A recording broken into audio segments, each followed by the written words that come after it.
Sorry, everyone online. Sorry. I don't remember where I was.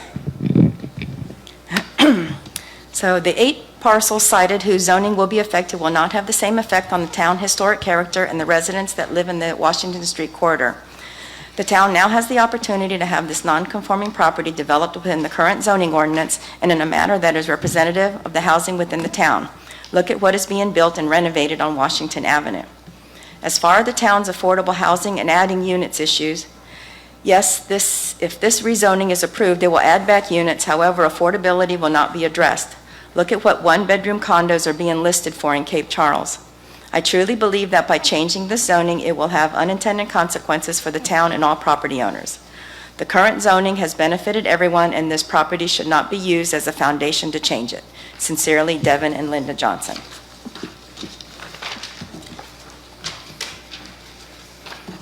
This next one is from John Payne.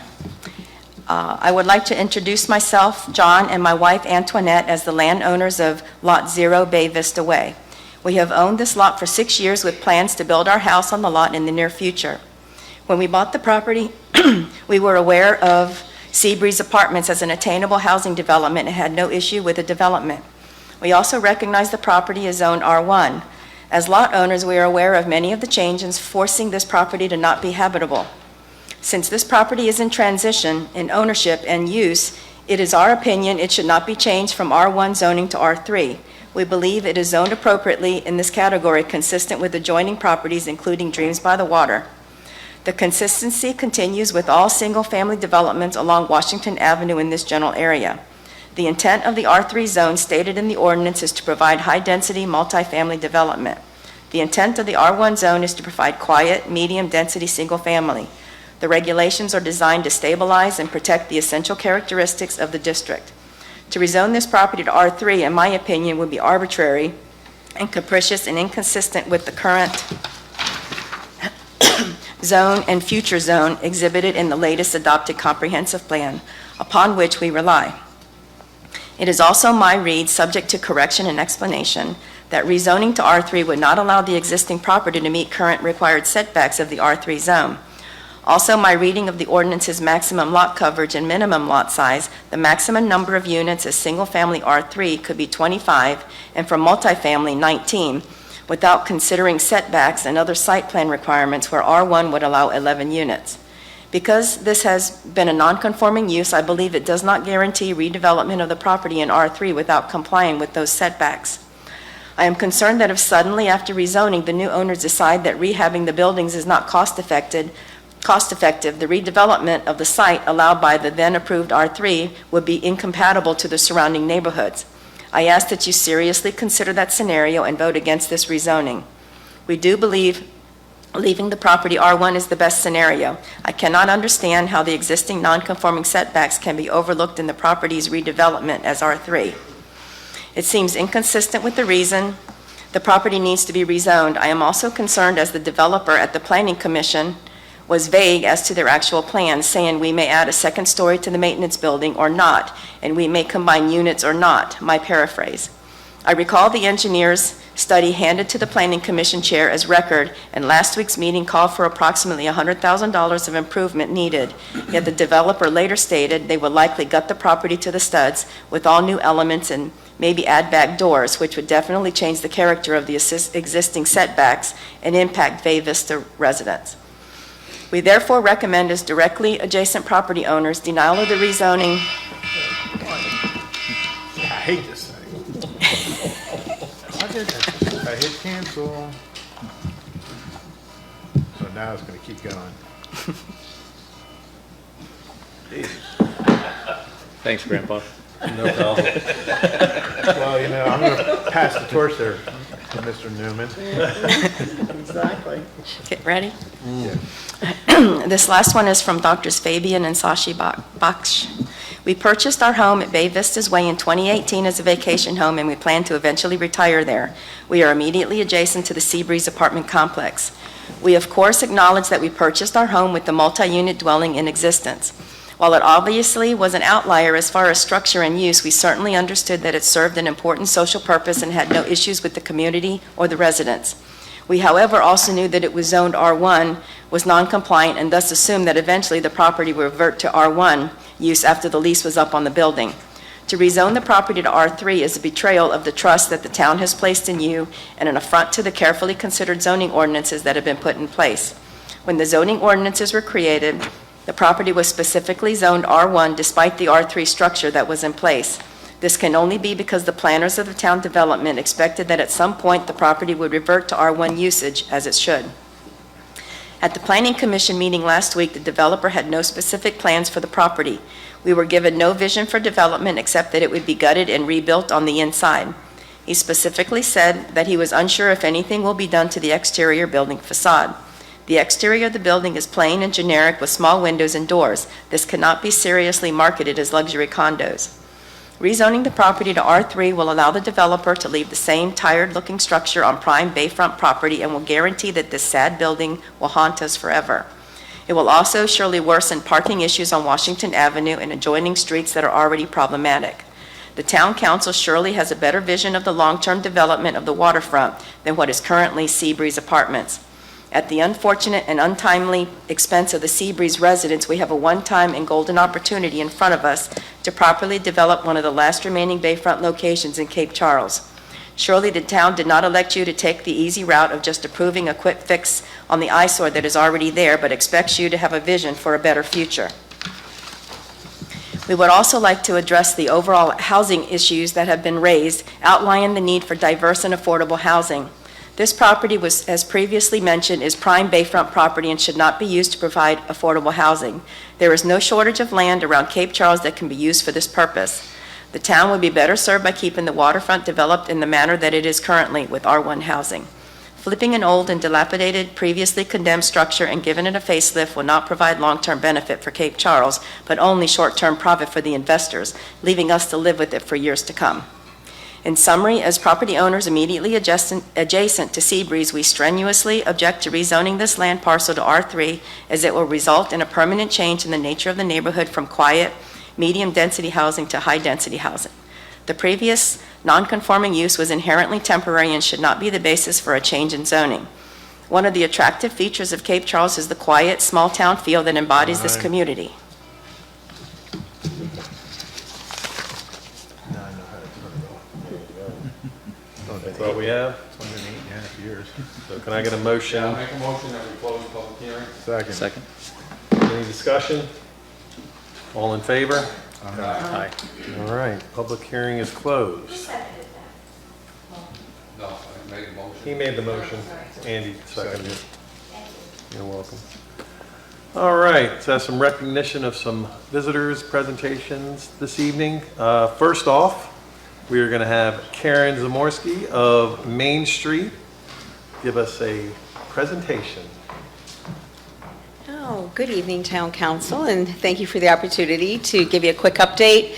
And I promise there's a ton of information in here, but most of you have been through this presentation a couple of times, so you know that I'm not going to read it all. So let's see. Since we have a new face, I wanted to give just a quick overview of who is on our board, as Rick is planning to join us as a replacement for John, and these would be your co-board members at this time.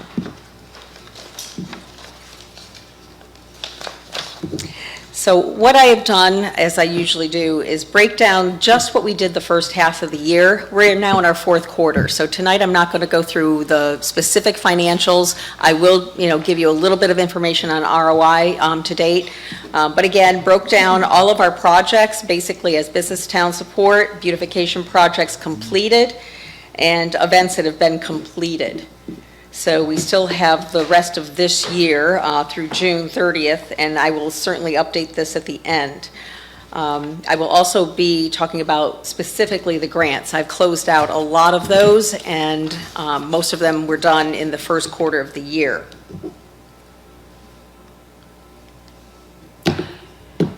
So speaking of grants, I attached a couple of things that I'm not sure, I think, Libby, were they in the packet? The 2 pages? Yes.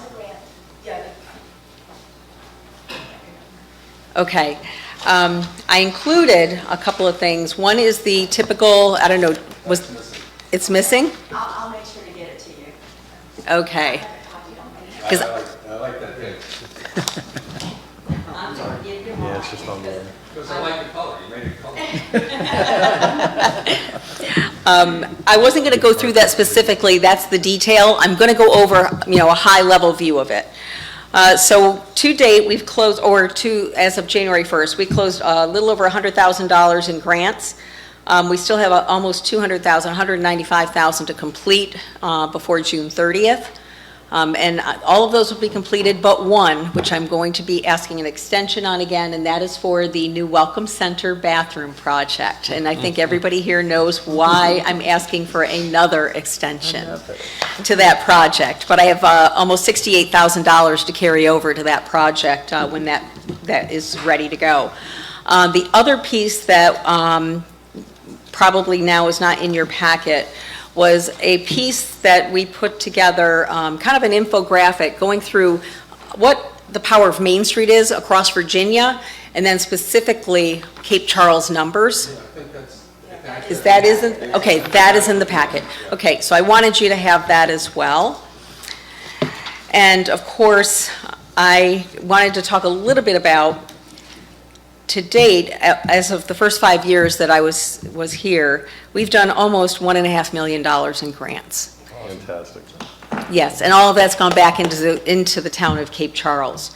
So I'm going to talk, and there's been 51 new businesses or expansions in that time frame as well. So things have been coming along really nicely.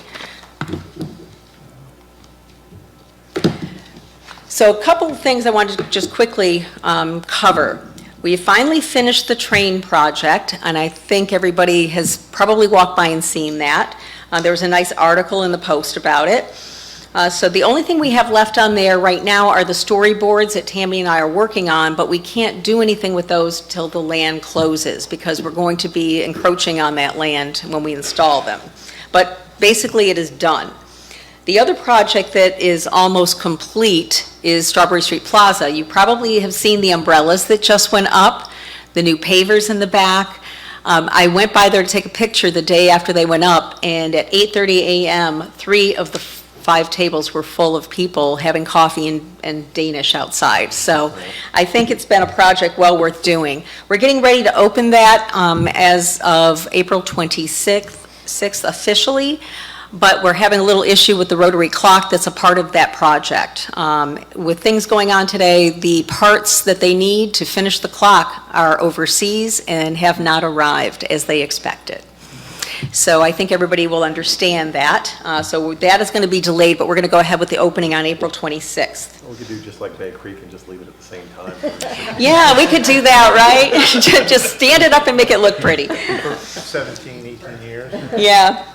And the other project that we are basically the bathroom is done at the beach. And thank you, Councilman Newman, for helping to help us push that along with your help in the management of that. We were able to actually turn it so that it now is accessible.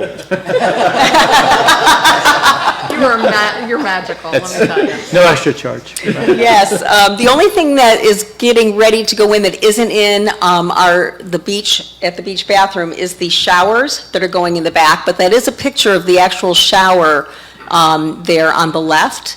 And those will be ADA compliant. We ordered the parts with it to make it ADA with a handheld shower wand, and Ralph is going to be retrofitting those when he installs them.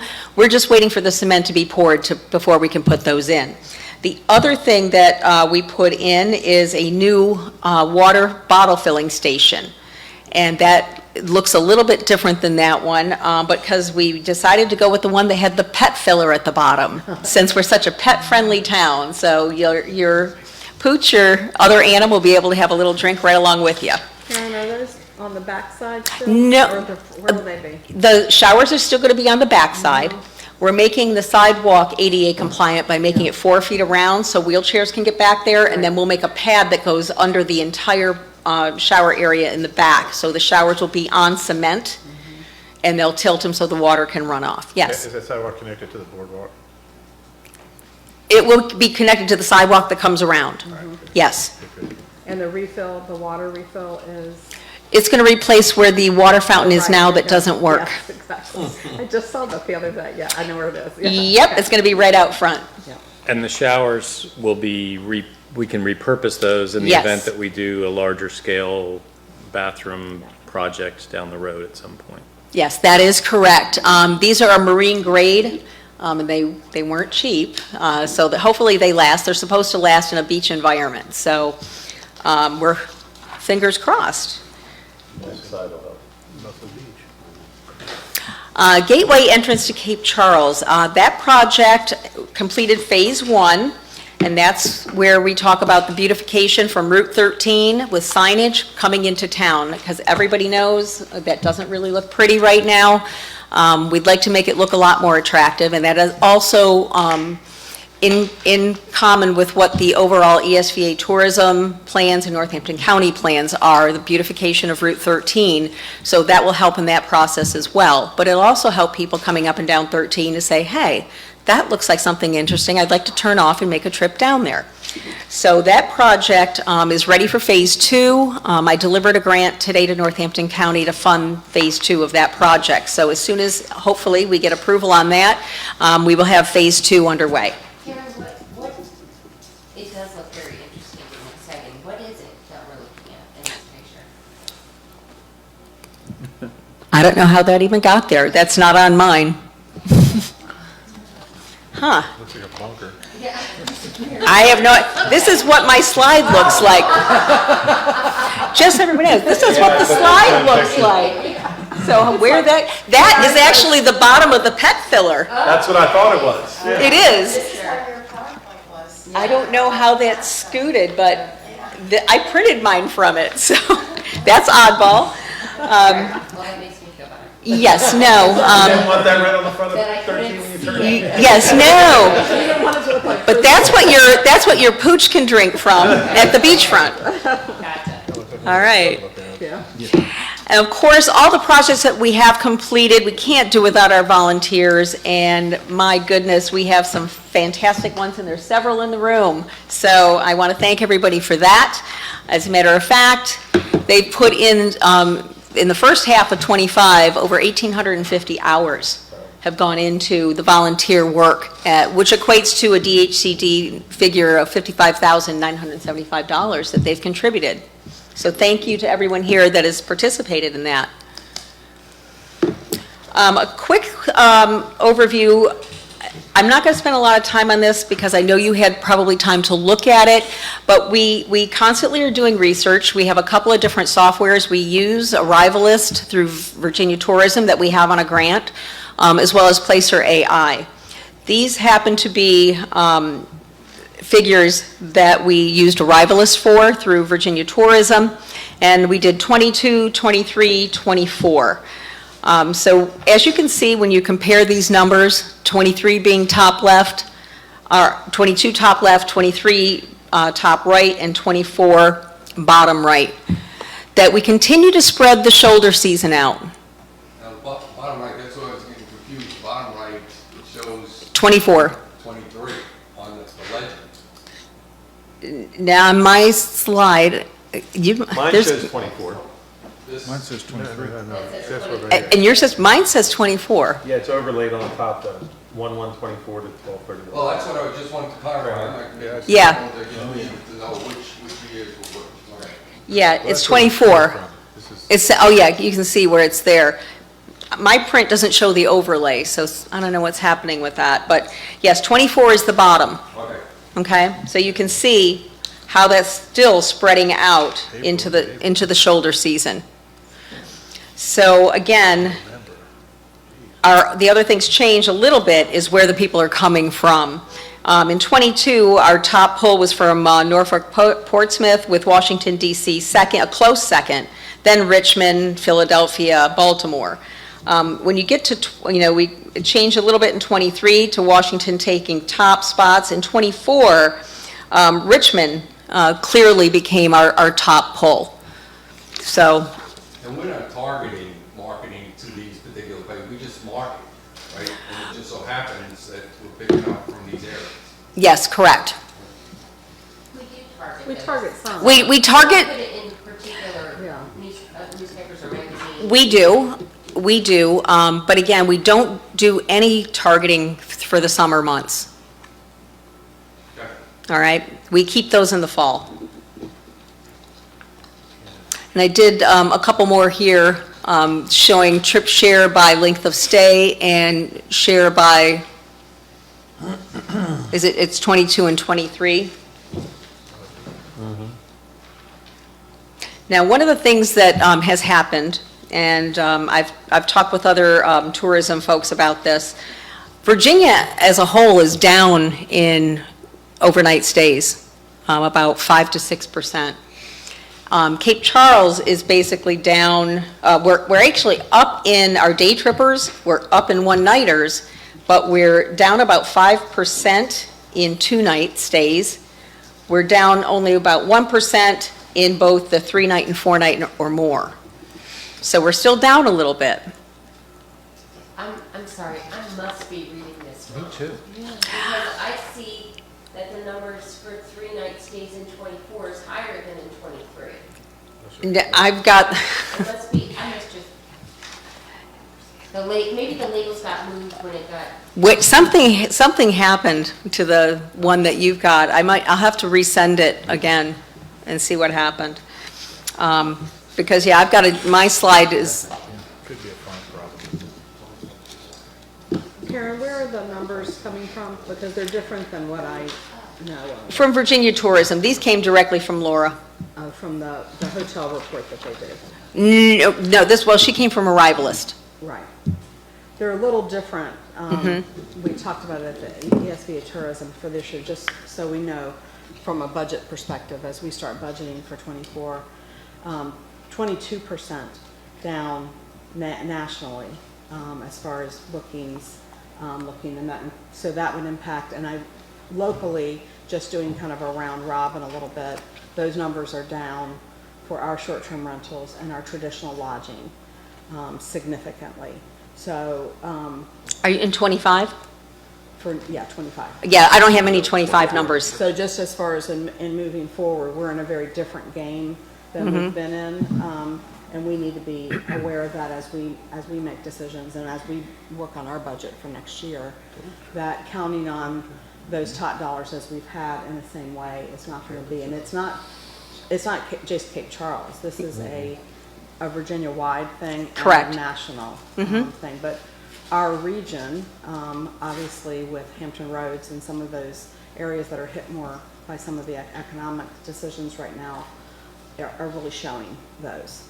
So it's a tremendous impact. Yeah, I only went through December of 31 of 24. Okay, sorry. So I will update Yeah. again when we end, At our yes. tourism meeting, regional meeting yesterday, we talked a lot about that and discussed the outlook of that. And so we're gonna, I'll reach out to you individually, but ESVA Tourism and Cape Charles Main Street should be shifting what we've normally done. We've not normally marketed for the summer, and we really need to be, and we need to be doing it yesterday because the impact is significant. So we need to look at that. And so ESVA Tourism is already, Emily's already stepping into that, so she'll probably be reaching out to you as she will the other communities to try to get ahead of that, because we haven't had to market at all. summer. Yeah. Right, right, yes, because traditionally we never have, so we would be Very shifting. last minute. Everything's very last minute. Yep. Kind of in doing that, which is certainly okay, as long as it books, but that just means that we need to stay on the ready of the economics of it. Why choose to drive to Cape Charles versus fly XYZ and those types of things, get back into kind of our pandemic mode, and we did really well through that, so we just need to shift and focus a little bit, I think, a little bit more. Totally agree. Oh, it came up on the second slide. So I'm going to skip right on to talk about the social media. We started the website for Cape Charles, Virginia's Cape a couple of years ago, So I kind of tried to give an update here, and the social media channels, both a Facebook and an Instagram page for CCVC, and a Facebook and Instagram page for Cape Charles Main Street. And we did a brand-new website, we did new ones for CCVC, and CCMS has been here a little bit longer. But over these couple of years, it continues to gain traction. So when we start looking at some of the marketing programs, Tammy, that you're talking about, we now have some place that we actually can go to push that out. Right, and it's very affordable to buy ads and to do that. Yep. It is. So I just want to give a quick overview of what's coming up next. The Love Run 5K, 10K is the 26th. The Aren't the Plaza. numbers doing great? I hear the numbers are great for that. Oh, they are. We are almost 375 right now, 375 runners. That's awesome. And we always, the biggest boom comes the last 2 weeks. So we are in that right now. We're getting 10 to 15 a day right now. It's just Wow. so great. Is it a sanctioned race yet? It is not a sanctioned race yet. Wait till that Will happens. be after this. The plan is that we were waiting for Rails to Trails. Rails to Trails now is getting started because we need some place for these runners to run. And that opens up a whole new world. So we are looking at getting that race sanctioned. We will apply for, obviously, some other grants when that happens, because that race then will explode. Because what we're envisioning is a race that will bring 1,000 runners in the off-season, in the early spring. Remember I brought that up about 5 years ago and told you? Yep, it's coming. It's coming. So we will, the bathrooms at the beach are open now, by the way, everybody. So they're there to use, just not the showers or the fountain yet, but Ralph said he'd have the fountain in before the Love Run. So that's coming up. Great. Everybody remember Chamberfest is coming May 17th. Again, Heart and Soul Soup Night will be October, November. We haven't set a date yet. And of course, always Festive Fridays. Oh, there's 5. No, next year? No, there's 4. 4. Whew. There's 4 this year. Thank you. 5 will kill you. Oh, it did. And Tammy, trust me, I think Tara can probably Yeah. attest to Yeah. that. So, So for my kids. Yeah. yes, exactly. And of course, Sailfest, just a little over a year from now. So what I wanted to do, I know Paul likes this slide too. This is actually, I didn't want to overstate, so all I considered this on was the grants that we've claimed to date, the profit from events, and donations. That's the number I use to measure your investment by, nothing else. And when you look at dollar for dollar, you're getting a 326% return on your investment. So thank you for believing in Main Street. Thank you for helping us to keep it going. And if you have any questions, happy to answer. Thanks. That's great. One question, for grants, are you getting any indication, given the fact that federal government and the state is starting to tighten up, have you seen anything relative to the grants that you go after? Yeah, they're getting a lot tighter. The state is not giving the same amount of funding to the program, to DHCD. So we're waiting to hear whether we're going to still have as much support through the state. So it's a little bit nerve-wracking. But I'm getting ready. We're going to a meeting online on Thursday. So hopefully we'll have a little bit more information as to where we stand. But they're on the same timeline we are, so we won't know maybe, for a couple of months yet. But I did apply for $90,000 more in grants earlier today, so, through the county. And the Who's up? county, yeah, the county has, they're taking some of those top dollars and they're allocated, they're required to be, and to get back. So it's great that Main Street's still in line for those. Absolutely, and the county's been very kind to us, so, yeah. Fingers crossed, everyone. Thank you very much. Thank you. All right. Before we move on, I don't even know, I thought it was going to be somewhere on my menu here, but I would like to welcome Rick here this evening. I read straight off my script, so I'm very sorry about that. But yes, welcome to your first town council. Very happy to have you here. And Yeah, it was good seeing you a couple nights ago, and yeah, welcome. Thank you. So anyway, so moving on, we will go to commissions and board annual report. Or Board of Zoning Appeals, doesn't say it. But Sure. oh, first one. We actually have invited all 5 chairmen of the listed boards, and so I'm just going to start us one by one, if you're good with that. That's fine. Dolores Blackburn, the chairman for the Board of Zoning Appeals, is up first.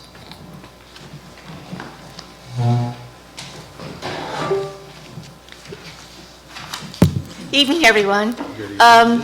It was an interesting year, 2024, for the Board of Zoning Appeals. As it turned out, we really only had one meeting, but a lot happened in the one morning. So it made up for all the other 11 months when we didn't meet. Right now, we have a full house again, which we didn't have in 2024, which has certainly made a big difference. In 2024, our prior chairman, Bill Murphy, had to step away since he moved out of the area. So the good news was we only had one meeting because attendance was an issue. So we're back to 5 members and an alternate, which is in the 4 years I've been on the zoning board is a first. So we're looking forward to 2025. And we already have had one meeting, and the next one looks to be equally exciting as the last. So I heard that first one was a doozy. it was interesting. Pretty long. It new insight to living in Cape Charles, I'll say, yes. So, do you have any questions? Yeah, I have a question for each of them as you come up. Is there anything you need from town council? Not that I can think of right now, but I could go home and think of a few things, I'm sure. One shot. Thanks for the offer. Thank you, Your report was really well done. You guys did a great job. thank you. Thank you. Next up, it's the shortest of the 5. From our Harbor Area Review Board, we have Stuart Smith here as the chairman. Well, this will be an exciting meeting. We had no meetings. So I just wanted to introduce myself to everyone. I know most of you. And the harbor, the harbor is an enormous resource for the town. I hope that you all will pay significant attention to it, like the beach. The new harbor master is doing a great job, great signage, cleaning the docks. So I think there's a great future when the town has come back and taken over the docks. I'm looking forward to a vital season. The projects that will come up for the Harbor Area Review Board will be significant in scope, but they tend to take a long time to plan. But we know there's land out there that is owned by various individuals, and I do expect that we will see. One of the things we did do is at my request, because I travel a lot in the winter, is we do have the capability for remote meetings now, and we set up a mechanism and voted on that. That's all I have to say. Questions? That you have a vacancy, right? I think we have one vacancy. Yes, Yeah. And no candidates yet submitted for? No. Okay. Anything else? And just welcome back. Thank you. Great to be home. Yes, indeed. And for our Historic District Review Board, Kathy Glazier, our chairman, could not make it for tonight's meeting, but we have in her stead Libby Wright, who is the vice chairman.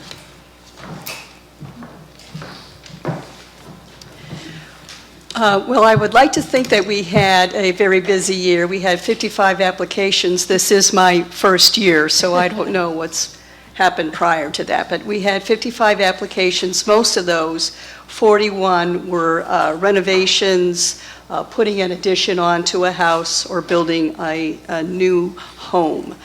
I would say generally our approvals go very smoothly, and I give all that credit to the staff who work closely with the homeowners and make sure that they're doing it the right way, using the right materials, and so forth. And I also give credit to the contractors in town who are regularly doing this and know what the rules are and know what you can and cannot do. The problems arise when an owner does not start their construction within the 6-month window.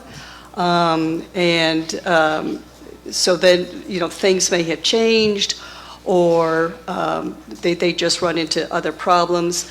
Sometimes, and then the other big problem is when a homeowner starts to make a change without talking to anyone. Fortunately, we did not have anything really severe that we couldn't work it out and make it happen. Most of what is done administratively. In fact, there were 59 applications that were approved administratively, and these are things like replacing a roof, putting up a fence, repairing stairs, things that don't require a thorough review by us. I would say the most important thing that we can do is to make sure all homeowners, particularly new homeowners, know that we do have requirements on making changes to the homes in the historic district.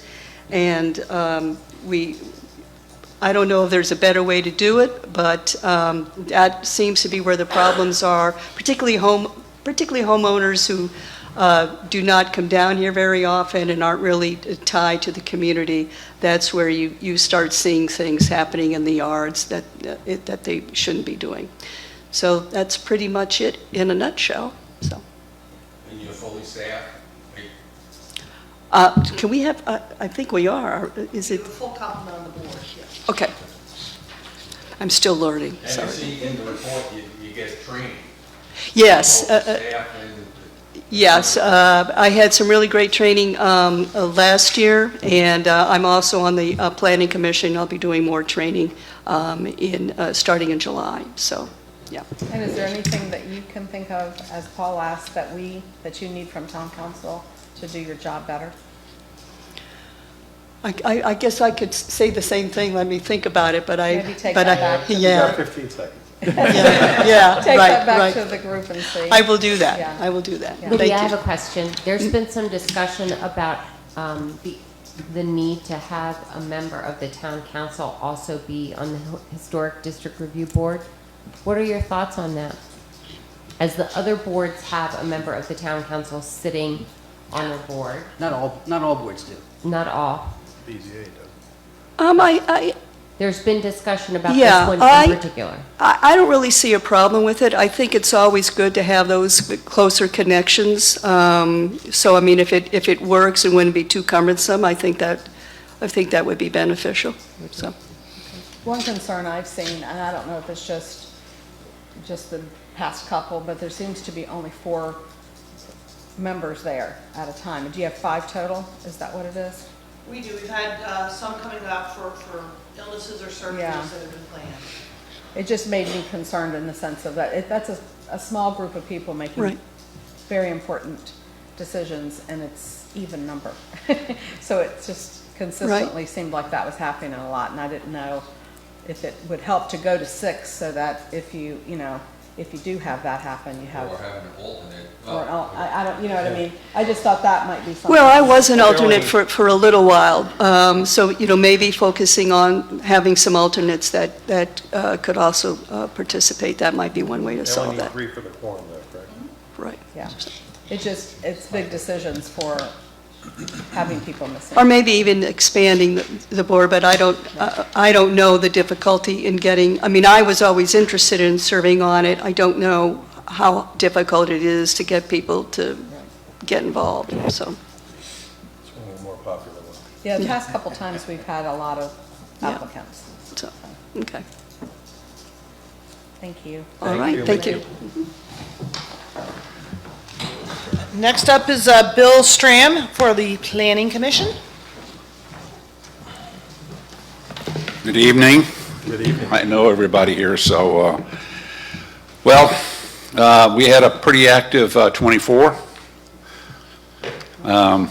It really started in 23 when we had a housing subcommittee formed. Paul was on that, along with Katie and myself, to look at Northampton County's, their land use ordinance barriers to housing. That kicked it off, and of course, that led to an amendment in the zoning ordinance, so the current zoning ordinance. And then 2024, we had a sign subcommittee formed to look at our our sign ordinance, and that has now been incorporated in the new zoning ordinance. So hats off to Bill Ashworth and Shannon Smith for being that, along with Katie. We had 6 joint work sessions with the town council to review the proposed zoning ordinances, amendments and adjustments, and we also participated in the short-term rental program. So pretty busy. We also participated in that strategic planning meeting in February. So, you know, we're staying active. We said farewell in 2024, at the beginning of 2024, to Mike Strube, and then we brought on Libby Wright and Ian McDonald in 2024. And at the very end of 2024, Paul Grossman departed as the town council representative after. He'll be sorely missed, you know. He's a mainstay. So, but he even comes to our meetings now still. Just to watch over you. And he also comes to the BZA meetings as well. So, I mean, he can't stay away. And of course, we welcome Clayton for our January, well, really our February meeting. Little Paul is what That's all right. That's all right. So, lastly. We're looking forward to 2025 on developing guidelines and the master plan for the harbor area, including the former railroad property. And finally, hopefully, fingers crossed, updating and/or amending the Yakima PUD. So those are big to-dos. Yes. Any questions? We don't. As far as I know, we don't need anything, but I will make sure we check out with all the other commissioners. Thank you for your continued leadership. Thanks. Thank you, we appreciate you. Don't worry, we'll keep you busy. And the last board that my office staffs is the Wetlands and Coastal Sand Dune, and we have John Schoeneck here as their chairman. Evening, you have the notes here. We had a handful of applications last year. All of them were by right, so they were fairly simple. Katie and Jack have been great. It is a little complicated with the Wetlands Board because we have state and federal jurisdiction, so it gets kind of murky sometimes. So Katie and Jack have done a great job helping us navigate through the whole JPA process, so thanks very much. Don't really need anything from the council. I think we still have one opening on the board. And the only other thing, last year with John and Adam, I was on the initial for the beachfront master planning, getting that off the ground and helping select the contractor for that. So thank you very much. Thank you so much. Yep. Thanks, John.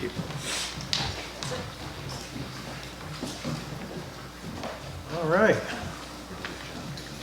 Moving on to National Building Safety Month proclamation, the 5C. Here we go. All right. Proclamation 2025-0417A, Building Safety Month, May 2025. Whereas the town of Cape Charles is committed to recognizing that our growth and strength depends on the safety and essential role our homes, buildings, and infrastructure play, both in everyday life and when disasters strike.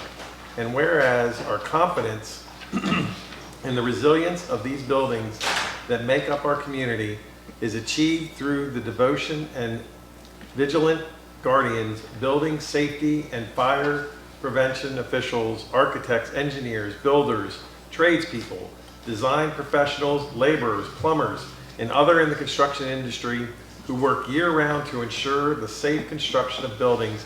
And whereas these guardians are dedicated members of the International Code Council, a nonprofit that brings together local, state, territorial, tribal, and federal officials who are experts in the built environment. that built the environment to create and implement the highest quality codes to protect us in the buildings where we live, learn, work, and play. And whereas these modern building codes include safeguards to protect the public from hazards such as hurricanes, snowstorms, tornadoes, wildland fires, floods, and earthquakes. And whereas Building Safety Month is sponsored by the International Code Council to remind the public about the critical role of our community's largely unknown protectants of public safety, our local code officials who assure us of safe, sustainable, and affordable buildings that are essential to our prosperity. And whereas, game on, the theme of Building Safety Month 2025 encourage us all to get involved and raise awareness about building safety on personal, local, and global scale. And whereas each year in observance of Building Safety Month, people all over the world are asked to consider the commitment to improve building safety, resilience, and economic investment at home and in the community, and to acknowledge the essential services provided to all of us by local and state building departments, fire prevention departments, and federal agencies in protecting lives and property. Now therefore be it proclaimed that the Cape Charles Town Council hereby designates the month of May as Building Safety Month. Mr. Mayor, I'd like to make a motion that we adopt the proclamation as read. Second. Second. Is there any discussion on it? All in favor? Aye. All right. Proclamation has been moved. All right, moving on. National Police Week proclamation. Town of Cape Charles Proclamation 20250417B to recognize National Peace Officers Memorial Day and National Police Week 2025 to honor the service and sacrifice of those law enforcement officers killed in the line of duty while protecting our communities and safeguarding our democracy. Whereas in 1962, President John F. Kennedy signed a proclamation which designated May 15th as Peace Officers Memorial Day and the week in which the date falls as Police Week. And whereas May 15th has been designated as National Police Officers Memorial Day and May 11th through 17th, 2025 as National Police Week. And whereas there are more than 900,000 sworn law enforcement officers serving in communities across the United States, including the dedicated members of Town of Cape Charles Police Department. Thank you. And whereas the members of the Cape Charles Police Department play an essential role in safeguarding the rights and freedoms of the citizens of the Town of Cape Charles and provide vital public service. And whereas since the first recorded death in 1786, 24,067 law enforcement officers in the United States have made the ultimate sacrifice and have been killed in the line of duty. And whereas each year, hundreds of names of officers killed in the line of duty are engraved in the walls of our National Law Enforcement Officers Memorial in Washington, D.C. And whereas the National Law Enforcement Officers Memorial Fund will host their 37th Candlelight Vigil on May 13th, 2025, and the names of the 147 officers lost during 2024 will be read aloud to memorialize them for making the ultimate sacrifice for their communities. Now therefore be it proclaimed that the Cape Charles Town Council formally designates May 15th, 2025 as Peace Officers Memorial Day in honor of all fallen officers, their families, and U.S. flags should be flown half-staff, and be it further proclaimed that the Cape Charles Town Council formally designates May 11th through 17th, 2025 as Police Week in the Town of Cape Charles, and publicly salutes the service of law enforcement officers in our community and in communities across the nation. Adopted by the town of Cape Charles. Well, not yet. Can I get a motion, please? I'll make a motion that we adopt the proclamation as just read. A second. Any discussion? All in favor? Aye. All right.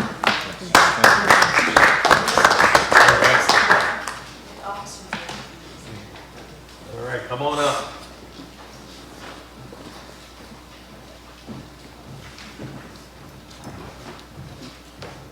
It's a little tight up here.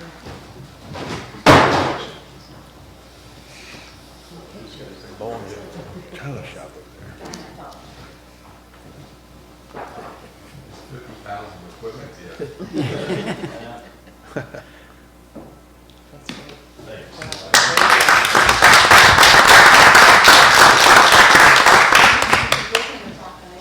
Yeah. I signed. Oh. Oh, we're afraid of the office. Their office. Thank you, man.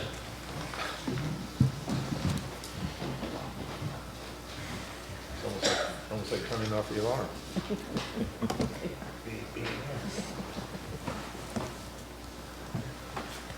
Alrighty, let's see. So, moving on. All right, public comments. We have one signed up, that's Phil Getkin.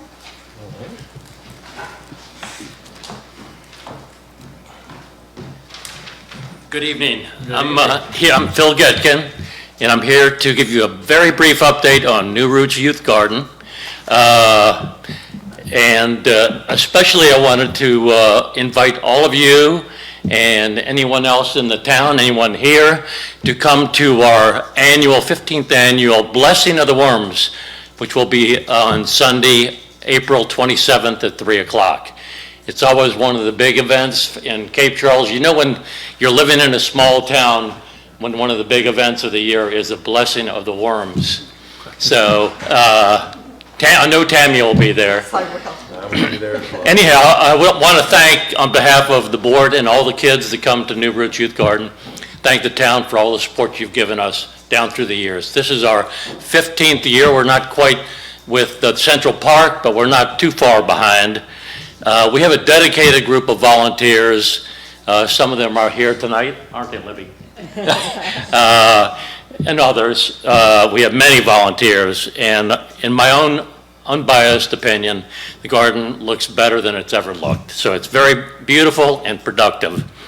And I would especially like to thank the Public Works team for the work that they provide to us with the mowing of the grass and assistance whenever we need it. They're always there to help out.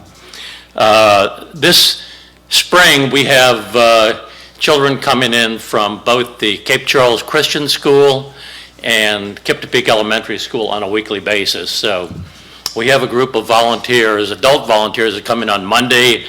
The Kip Topeka comes in a little later on Monday, and then the Christian School comes in on Tuesday. So we're busy, but we all love it, and it's great for the kids. I just wanted to repeat that the Blessing of the Worms, I'll give this to Libby, the flyer, but it's April 27th, Sunday at 3 o'clock, and if anybody that can make it, we'd appreciate it. Thank you.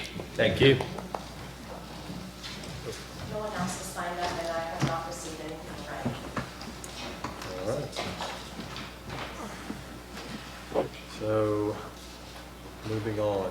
Consent agenda, approval of agenda format, approval of minutes, and approval of February 28, 2025 financial report. I move that we accept the consent agenda as is. Second. Second. Is there any discussion on that? All in favor? Aye. All right, consent agenda moves. Unfinished business, we have a couple things this evening. Zoning text amendment 2025-01, Article 3, Section 3.3E.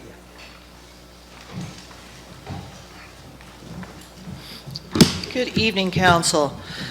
As you have seen this before, because it started in your offices several months ago, so you were requested to hold the public hearing, which you did this evening, on the application from the Town Council to amend Cape Charles zoning ordinance Article 3, Section 3.3E, to delete the 3-acre minimum acreage requirement for the multifamily project development.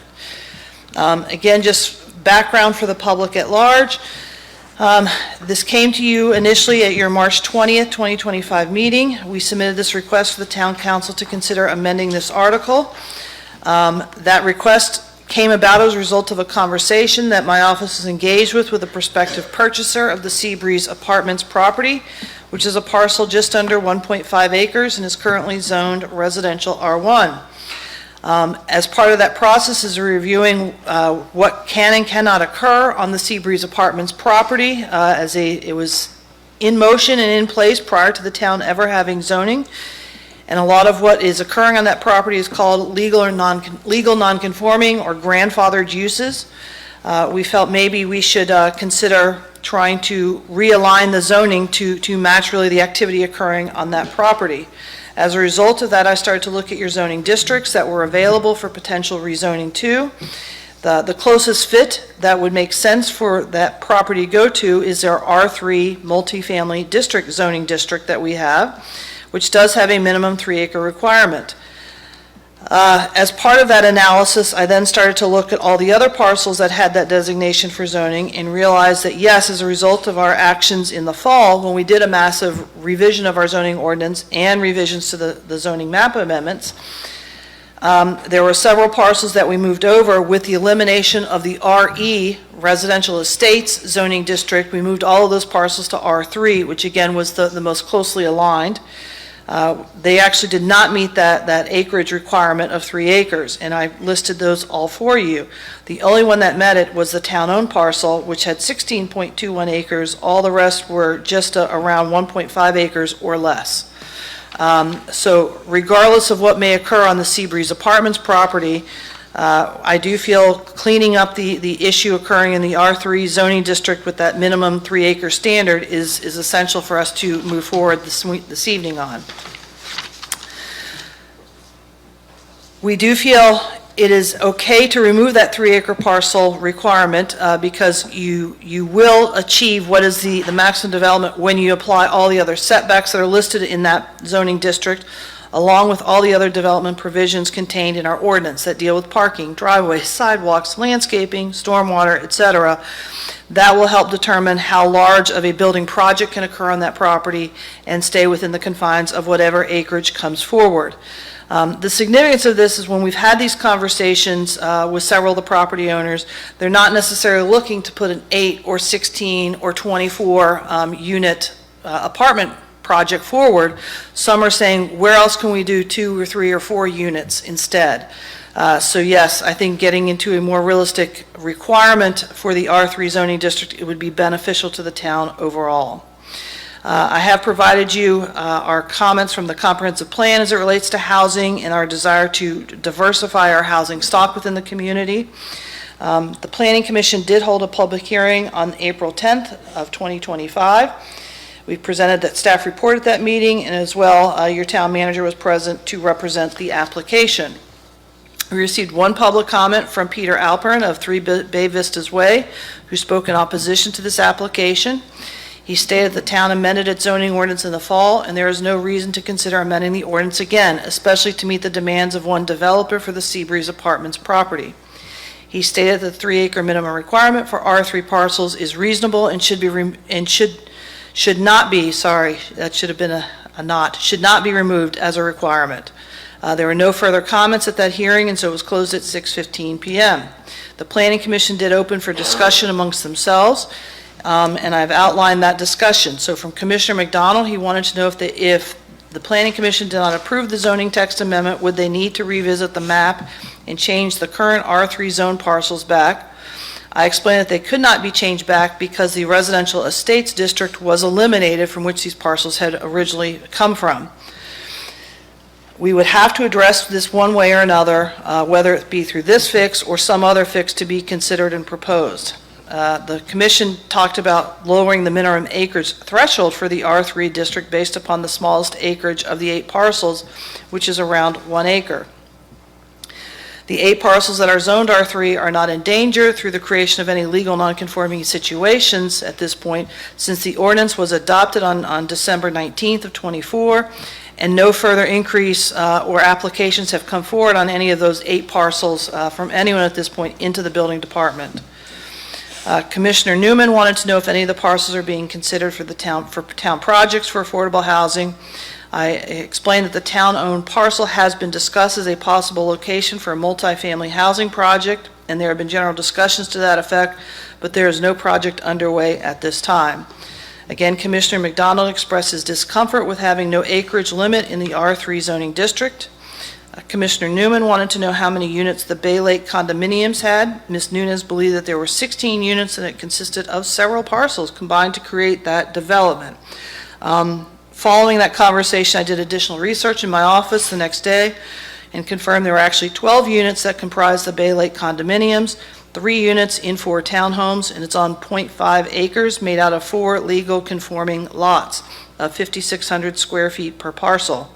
Could you repeat that again? Sure. There are actually 12 units, a total of 3 units in 4 townhomes that comprise that. Commissioner Newman supported Commissioner McDonald, stating that it was challenging to discuss acreage without a reference point for what is considered reasonable. Commissioner Wright noted that the minimum lot size for multifamily development is 1,500 square feet, which translates to 29 units per acre. I then explained that other developments would reduce the available developable area due to road frontage requirements of 40 feet per lot, parking requirements, trash, and utility requirements. Following that discussion, an initial motion was made to table this matter until the staff comes back with other options. There was no moving forward on that motion after it was seconded, and it died a natural death, so to speak. With that said, we continue to move on into further discussion. Town Manager Mr. Hosey explained that one of the reasons staff were comfortable removing the 3-acre requirement was because of all the other requirements. Putting in an arbitrary size requirement when other requirements would eat at the usable land wouldn't make sense. If tabled, this application would fall to the bottom of the priority list and will come back in time, but probably not in a sufficient time frame relative to the consideration of the zoning map amendment application on Seabreeze Associates LP property. I explained that the developers were looking at constructing more affordable housing in a variety of configurations, and removing the acreage requirements would allow for smaller parcels to be utilized for affordable housing. Offering more housing options such as townhouses, duplexes, apartments is going to require supplying this at many parcels throughout the town and not just in one location with a large project. Then a second motion came forward from the Planning Commission to recommend approval to the Town Council of ZTA 2025-01 to remove the requirements of the 3 acres on R3 lots, and the motion was approved, seconded, and approved by the council on a 6-1 vote, with Commissioner McDonald voting against.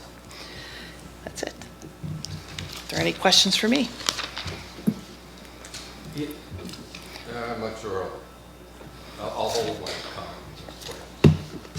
I do have a question. I think this was the appropriate place.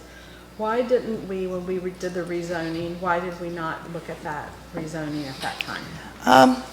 I can honestly say, because we, at this time, as you all may recall, in 2024, we rewrote your entire zoning ordinance. Right. It was a very large task. So it is quite feasible, and I acknowledge I am human. Some errors happen to come through in that process.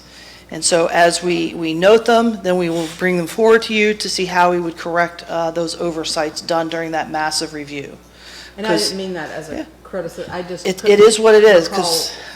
So if I could just chime in, I would not classify it as a mistake or an error. It was just something that didn't occur to us. Right. So it was just, we looked at everything. So we focused on our known issues, our known problems, and that just didn't occur to us as an issue because we've never had to deal with it before. Right. So I mean, we went, I recall all of those many meetings and the in depth of it. I just couldn't recall it ever coming up, so it just didn't Because register. because candidly, we, in the R3 zoning district, besides moving these 8 parcels there, just because we eliminated the RE zoning district, Right, I remember that. we actually made no other substantial changes in the R3 zoning district at all. We didn't change the dimensional regulations, we didn't change setbacks, so we didn't really touch it in that same fashion as we did some of the other districts. Okay. Yes. So yes, it's true that this came about because of the contact with Seabreeze, but that just brought our attention to an issue that we didn't see before. So we have lots that don't conform to this, and when you really think about it, what is the goal of an arbitrary size limit? If you can come up with a goal, then let's discuss it. Then to not have a goal for why you have an arbitrary limit, then you're just limiting the potential development of that area. That's why we have all the other. That's why we have all the other restrictions. Right? If you can satisfy all those other restrictions, you've accomplished the goal of that ordinance. So yes, we didn't catch it in that massive overview. This brought our attention to it and realized that it really doesn't serve a useful purpose, and in fact could be limiting in how somebody wants to be innovative in how they develop the property. And because of all the other safeguards we have in there, it could only be developed an area in a way that you had intended with the creation of that zone. So that's how come we got comfortable. But would we be considering this if the developer had come forth at this time? I think yes. After that initial conversation, once I recognized the issue, whether we ever received an application for rezoning of the Seabreeze Apartments property, I was obligated to bring it forward to my boss, which I did, which in turn led us to bring it to the town council. And so it was the due diligence I would have exhausted and utilized whether we ever had a subsequent ZMA application on Seabreeze Apartments. I think they are independent of each other, these two applications are at this point in time. Whether you approve the ZMA from Seabreeze Associates LP is not relevant to this application. I'm hoping and need you to move forward with this, otherwise I still have a flaw in our zoning ordinance that will have to be addressed. And going forward, if we do nothing, then someone can still, it's grandfathered in already. So it's still going to end up. I'm going to end up in a similar situation as I am with the Seabreeze Apartments of having to determine, well, these are all legal non-conforming, and now that will have to be a whole new type of consideration of development plan for any one of those 8 parcels, with the exclusion of the town parcel. It's the only one that complies with the 3-acre minimum. Are these the only 8, I'm sorry to interrupt, but this is relevant, are these the only 8 R3? Yes. Okay. Our zoning map, just so you can see it. Yes, thank you so much, Katie. They are, these parcels all right here, plus the town parcel right here. This is not the same because that's the Bay Crossing PUD Lance Marine project that we rezoned last year to its own PUD district. But all of these are in that bailiwick. 3 of these have an apartment building that has 4 units. I think it's 4 units in each. 4. Yeah, 4 units in each. There are 3 of those right now. The 4th lot has not been developed, but it is platted and has a site plan for that 4th apartment building to happen there. And these are homes. There's 2 with existing homes and 1 that has not been developed yet. So that you just pointed out represents the 8 listed here? So, That's up top. so the 8 listed in your write-up, right? Okay, Yes. So, the Seabreeze area is the only one that's in the historic district. It's not in historic. It's not in the historic district. Sorry. Yeah. Is the only one that's not, In proximity to. thank you, right is next. in sort of close, everything else is out Old Cape Charles Road. All of these 8 are on Old Cape Charles Road, correct? Yes. Okay, thank you. I think it's really important to separate these two issues, because they really, until we start talking about that, they don't have anything to do with one another. That's correct. Until we talk about that. And we put 7 properties into a zoning category that is unusable for its intended purpose.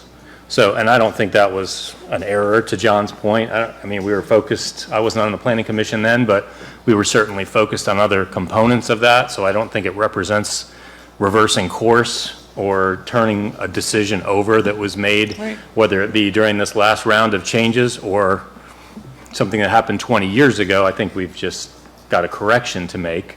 But I think we ought to be able to just definitely compartmentalize these two issues and then decide on the other one. So if the Seabreeze Apartments stays in R1, and this is, understand that I'm feeling like I'm trying to educate myself because this is all so new still, but if Seabreeze Apartments stays in R1, theoretically, one home could go on that entire lot? If you tear it down. If they tore it down? I didn't say that, no. Okay, then I didn't say you did. I'm asking. Could a developer come in under R1, raise the Seabreeze Apartments now, and be able to build one large home in that space? Given that it is There's any number of R1. things that could happen. So the existing structures can remain and continue to be utilized in that fashion in which they were designed and in use for many, many years in this community, over, is it 40 years, 30 years, 40 years?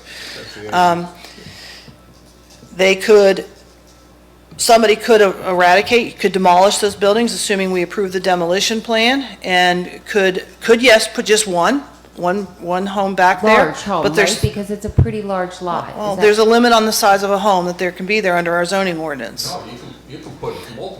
Well, hang on, without subdividing it all. Because again, it is just over, it's 1.4 something acres is the size of this parcel. It could be broken up, meeting all the requirements of the R1 zoning district, which requires a 40-foot frontage on a public road. So they can either plan the lot, which probably would have moved to about 5 lots there without having to put another road into that parcel in some form or fashion, or it could go to a development pattern similar to the Dreams by the Water, which had to create a road to create the road frontage needed to get to the 10 lots. So there's any number of development patterns that could occur here under the R1 zoning district. Yes. And one of those is that they could put just one home on it. One home, I won't say a large home, there is a limitation of size. Again, under your R1, you have a minimum house size of 960 square feet. I think it's up to 4,500 square feet is the maximum home size you can have. And if we change it to R3, does that require the buildings that are currently there to be remodeled? Or if we change it to R3, theoretically, can the developer raise those buildings? Because it sounds like that might have been some... I feel that these are all questions for the next Yeah, I feel like these item. are all things we should be talking when we get to that part. I don't, because we're talking now about... This is changes I'd like to make to the R3 zoning district, which would now affect those that are currently zoned R3. I think the hard. Which this is not, I so think it the doesn't. hard thing in this, I learned this, we learned it early on when we got elected. Adam, you may recall, well, this was our first go around, so 2018. Situational zoning, you should stay away from situational zoning decisions. And I'm struggling with this because it's attached to a situation that we're making the decision on. So just as you talked about, we should be looking at this as just this decision and not the second part. That's correct. And so I think you're absolutely right. And I learned that the hard way, kind of being new that first year, and we went through a really long bout of that. But it has stayed in my mind to separate the two, and it's hard when they come up on the same docket. Sure. It just it does make it very, very challenging. So I feel you kind of in that, Because you are not compelled, if we can address and resolve this error that is in the R3 zoning district as it stands today, and close that situation, that would be great. And then when we move to the next discussion of the next application, you don't have to rezone it. You can say, and then we can have all those discussions with the possibilities as part of that, and then decide whether that is in the best interest of this town to rezone it or allow it to continue to be used as it stands today under the R1 with all the legal non-conforming uses and That's rights a it really good point. has. So we can make this decision and rezone these areas, but it's not. It has nothing to do with Seabreeze right now, absolutely It's nothing. not rezoning, it is just redefining. It's a what the text zone- amendment. This is a text amendment we're It's a discussing. correction within a zone. Yes. Yes. Okay. Thank you, Katie. Thank you, I appreciate it. I struggle with this. So is there a motion? We do have a proposed ordinance in your packet for your consideration this evening. Ordinance 2025-04-17A. Just to remind I'll make you. a motion to get it on the table. Make a motion that we approve ordinance 2025-04-17A. Is there a second? Second. All right, with a second, more discussion. Yeah, the one thing I was going to say relative to this, because people are concerned about there's no limits or what have you, we do have setbacks, but what's important is there's another element that says you can't develop 45% or more than 45% of a particular line. So when you look at the other Bay Lakes condos, okay, and you say, okay, so I got 12 units, half an acre, that gives me 1,815 per unit. But when you go there, certainly it's not taking up the entire parcel. There's 45% or more that is required to be open space, you know, parking lots and what have you. So that to me is critical when we look at that kind of change, that it removes the 3 acre minimum. To me, doesn't matter, because I got setbacks and I got a percentage. You have those other conditions, like John was saying. Anybody else? If there's no other discussion, it's a roll call vote. Ashworth? Aye. Buckholz? Yes. Luda? Yes. Grossman? Yes. Holloway? Yes. Newman? Yes. All right, that passes unanimously. All right, moving on to B. Zoning map amendment 2025-01, tax map number 83A1-3-B2 and 83A1-3-3. I'm so glad I have a chance to talk to you this evening. Sorry. Again, this is a familiar item, so you have seen this once before when the application came in. Of course, it went to Town Council first. And again, this is an application from the Seabreeze Associates LP to conditionally rezone tax map 83A1-3-B2 and 83A1-3-3 from R1 to R3. There's a bit of history on this property. I know I gave this at the Planning Commission, but I'm going to do it once more because I think it's relevant history for the town to know. The property was developed in 1984 with 4 buildings that housed a total of 28 apartments and 1 office building, laundry room, collectively known as the Seabreeze Apartments. This was done at a time when the town did not have zoning. The town did not have a zoning ordinance until 1992. And as part of that process, they had to create a zoning map. And they did select the R1 zoning district for this parcel, which does not allow for multifamily dwellings, but was meant for single-family residential developments. My sense of why that may have been selected is due to the proximity of everything else was around it was zoned R1. I think the town just went ahead and put that same designation on it at that point in time. So with that predating zoning, both the buildings and the manner in which they were being used as rental housing units are allowed to continue operating as such and are classified from a zoning perspective as a legal non-conforming use pursuant to our own ordinance of section 2.5, which I attached for your reference. And that's also the same stipulations in the Code of Virginia. So we are no different than what is allowed under state law. We did provide you a breakdown of that property description by building so that you had that information in front of you. Most recently, as noted, in February of '24, the town issued a notice of violation regarding the two of the buildings that were found to be unfit for human habitation. Because of the town's findings, the funding partners of HUD and USDA for the low-income housing at this property, they subsequently terminated their funding, which then led to a full-scale relocation of all of the tenants from this property. There were underlying issues with the ownership of the entity of Seabreeze Associates LP due to the deaths of the primary partners at that time. That was only recently resolved when a liquidator trustee was named, and that is the attorney, Lynn Tavener.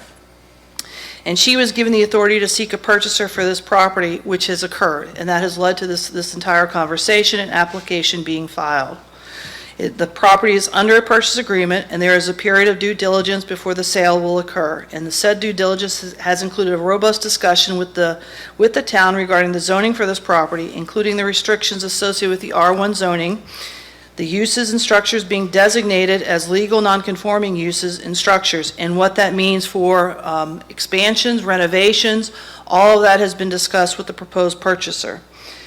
As we've mentioned in Section 2.5 of our legal nonconforming statute, certain things can continue to exist, but there are strict restrictions on expanding the use or structure on the property.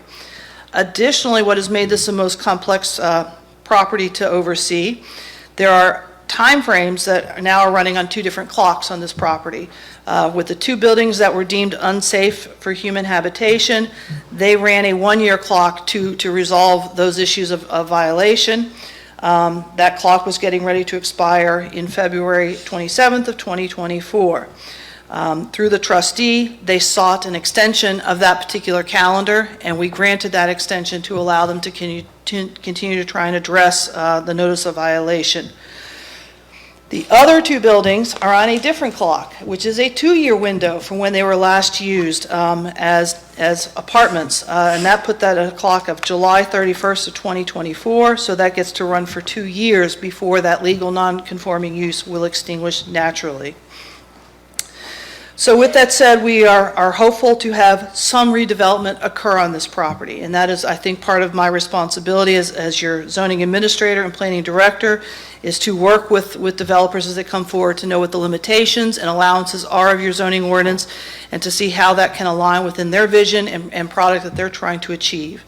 And so that is what we have been working on with both the applicant of the current owners of Seabreeze Associates and the prospective purchaser. I do want to pause for just a second. We do have agents from both parties here. So from Don Schultz, who is the personal attorney for the family heirs associated with Seabreeze Associates LP. Lynn could not make it this evening, but she is aware of this hearing, and she is talking with me almost on a weekly basis. From the prospective purchaser, they are represented by Bill Parr and Ken Odell. And so they will be speaking on behalf of that project itself and what is being proposed. So with that said, as we walk our way through this for a conditional rezoning request, they are seeking to rezone these two parcels. They have actually proffered a condition, specifically, instead of reading all the words here, really to have no STRs occur on this property. And we've outlined all of the elements of the comprehensive plan relative to affordable housing and housing objectives and strategies, and the future land use proposed for this property as well. So we reference that as you consider making your decisions, is to look back at what our comprehensive plan has advised for this sort of project. We've also included both of the intent statements for the R1 and the R3, so that you are considering that as you look at this application request. I did want to make you aware the Planning Commission, of course, has held their public hearing last week. And so I'm going to kind of walk you through that public hearing, because it was a substantial amount of discussion that occurred from the Planning Commission. So please, I know you've each read this. I do want to go through it for the public's consumption. So I'm going to go right down to the questions that came as a result of the presentation from the applicant. And so from Commissioner Ashworth, he wanted to know the price points for the units and condos. Mr. Parr stated it would cost anywhere from $450,000 to $500,000. Then we wanted to know about any possible parking considerations that have been made. Mr. Parr detailed the current parking situation and explained that if they needed to increase parking on site, then some cleanup would need to be done on the property. If they had to move the dumpster to add spaces and find a new arrangement for trash parking, that would be possible. We also asked why they decided to proffer short-term rentals. Mr. Parr explained that after talking with the town staff and understanding the town's position on the matter, they were willing to forego this use on the property to help move their application forward. He further explained that the buyers of the units would not want STRs as it's a little tight. Mr. Parr then explained that it is a costly proffer to give up. Some future owners may want the extra cash flow in business, but the purchaser developer is willing to eliminate STRs from this property through the proffer to offer a better product. Again, further questions were asked from Mr. Parr, that potentially there could be general support for short-term rentals there from the commission and potentially even the town based upon the recent elections at the town council level, in which there was support for short-term rentals. Mr. Ashworth further explained that he was confused as to why a developer would offer a proffer that would possibly reduce resale value. Mr. Parr explained that the commission could reject the proffer if the commission saw fit to allow short-term rentals, and they would make business decisions later on the sensibility of whether they would allow them or not. Commissioner Smith explained that 230 Mason Avenue had the same restrictions of no STRs when that building project was developed in town. Commissioner Ashworth explained that he was concerned with the precedent that this could be setting, as the town has a zoning ordinance and an accessory use is short-term rentals, and what wasn't able to be codified during those discussions is now trying to be achieved administratively, contrary to public opinion. Commissioner McDonald asked why this property couldn't stay residential 1 and do all the items that they are requesting. I explained that it is primarily a density issue, as the sheer number of units would not be allowed within the R1 zoning district. She explained that they are seeking improvements that would not be allowed to occur under the R1 zoning district, as they do not meet the density requirements and run contrary to the legal nonconforming use statute. Commissioner Newman wanted to know if there's any plan to increase the density. Mr. Parr explained that they were considering turning the office laundry building into 2 additional housing units. They are also looking at the feasibility of reducing the current number of units, which is at 28, by making the existing apartments larger, as they would be more valuable. Commissioner Wright had the same concern on the short-term rental proffer as Commissioner Ashworth. She sensed that these condominiums being on the bay would be pretty luxurious, and that the owners of these future condominiums would not need the extra income that short-term rentals would bring in. Mr. Parr explained that if they stuck with the 28 original units, they would have plenty of interest from people who would not need to utilize these units as short-term rentals. Commissioner Ashworth was concerned that the town was going to throw the short-term rental proffer back at property owners looking to expand their houses, as if they agreed to never use their dwellings as STRs. Only then would they be allowed to expand their homes. I explained that proffers are only a functionality of rezoning from one zoning district to another. I stated that what Commissioner Ashworth is describing, such as a building permit for an addition to a house in an R1 zoning district, would be delayed or denied by staff unless the property owner forego an STR by right on the property, is illegal, and the staff does not have that authority in the zoning ordinance. Commissioner Ashworth wondered about the other properties in the R3 district. I explained that the zoning map amendment stands by itself and the proffer only sits with this parcel in question. Town Manager Hosey then wanted to address the point that somehow staff were pressuring proffers to achieve some sort of agenda.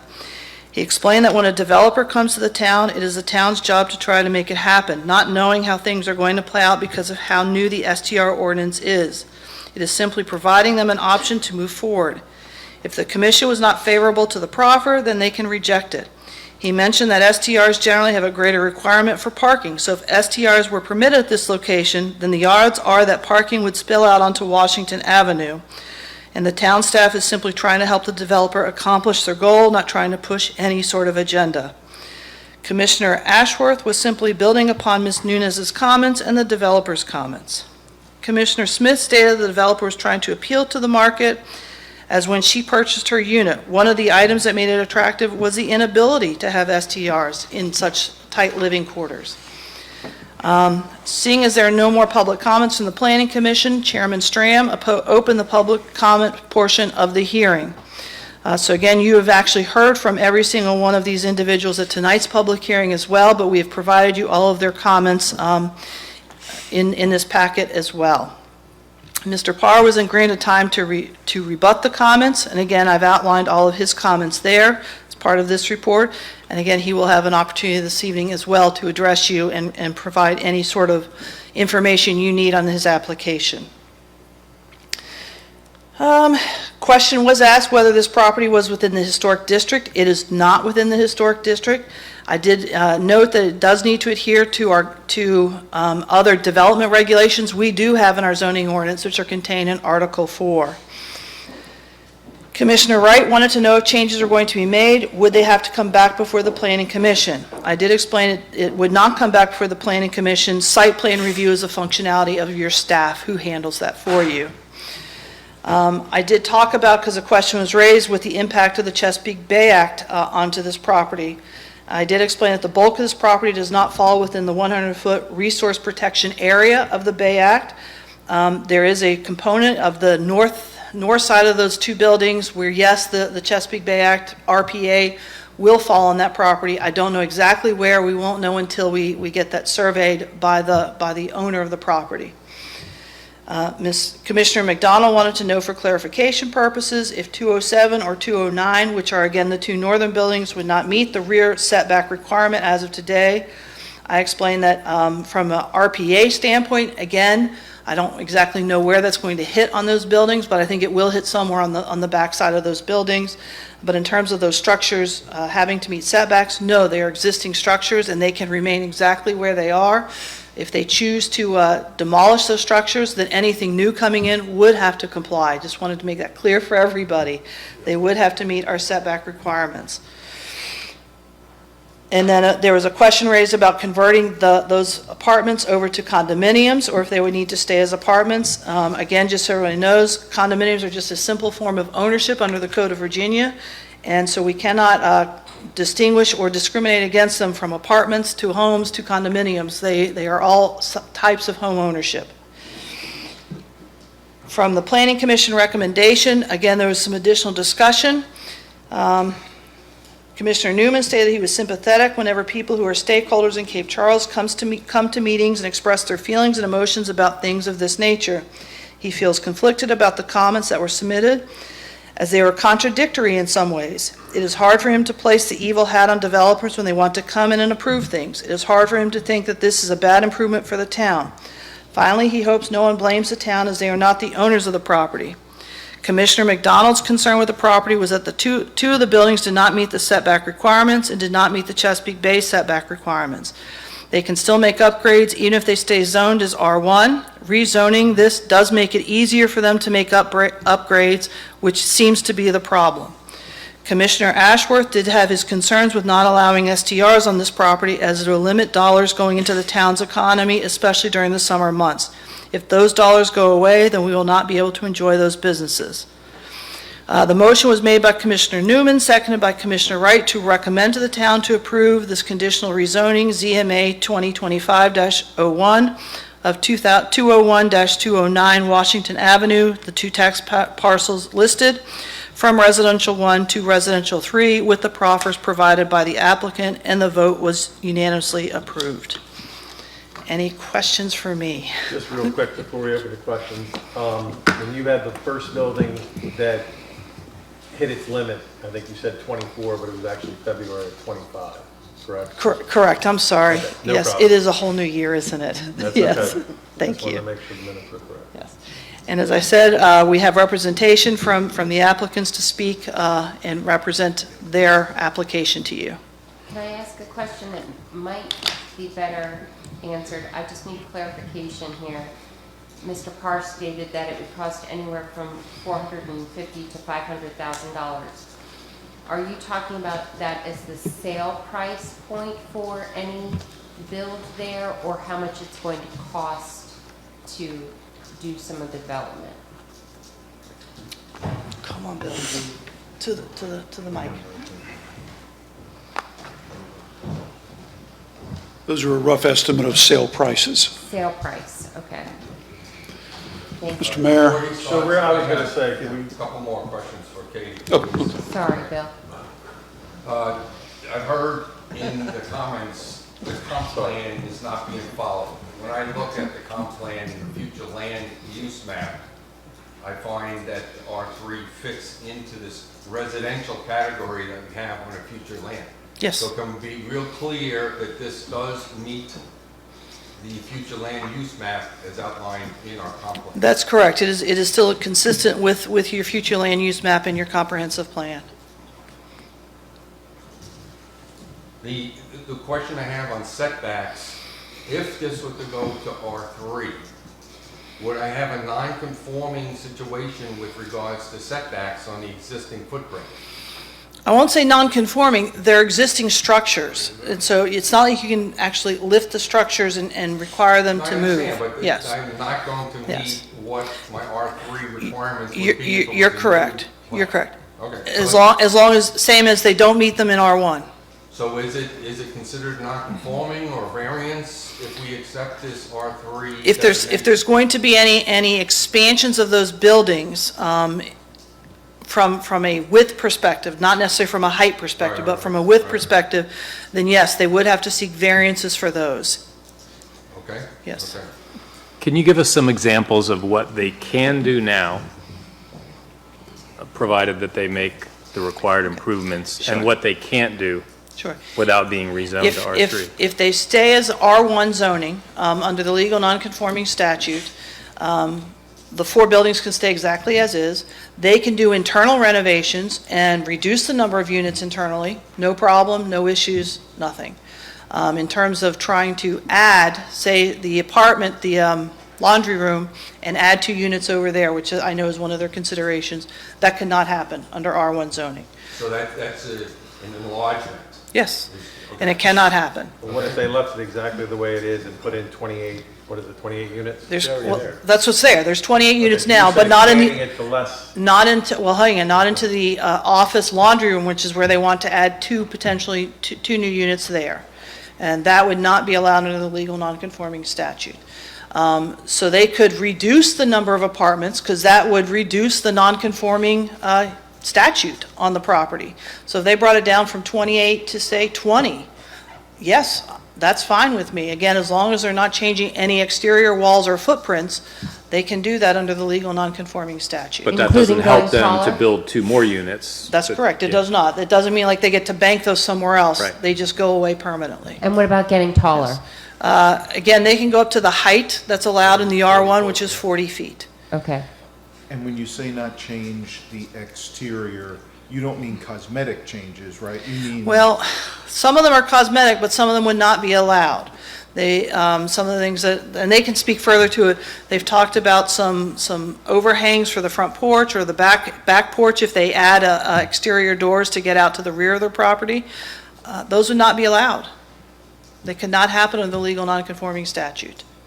Why? Can you help me understand? Because you're now adding fixtures, you're expanding the footprint Footprint? of those structures. By putting a door in a wall? By putting overhangs, by putting porch overhangs. Overhangs, okay. Yes. But not changing a door. Not changing the door. They want to add a new door with, which then would be some steps required to get down. That is changing the footprint. All right, so that's the steps and the over. I just want to be real Yes, clear on yes. what we're talking about, because putting a door in a wall is not in line Right. for me. No, it is not. All right.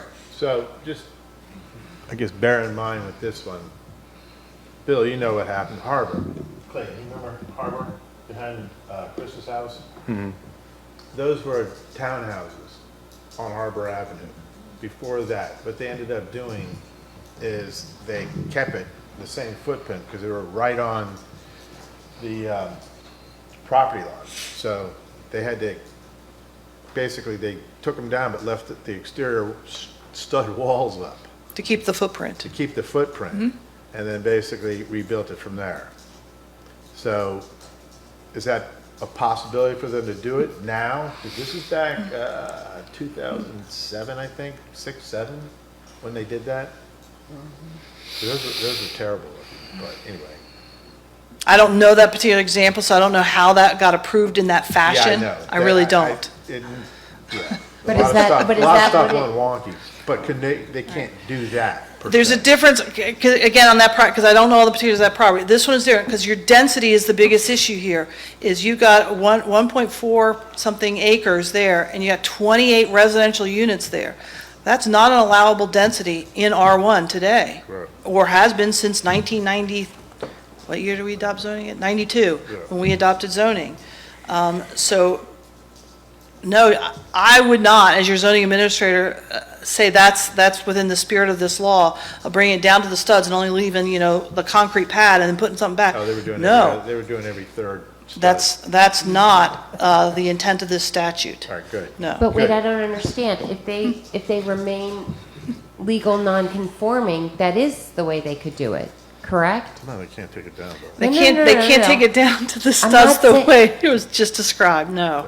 Wait, if they stay legal non-conforming, They right? can make renovations internally, and they do. We've received a structural engineer's report to address the notice of violation. The building official has reviewed that. He finds that the work that's been allowed is reasonable and meets and will resolve the issues that he identified to make it unfit for human habitation. If they get constructed or renovated the way that report describes, then he will be able to remove his violation on that property, and they would be fine.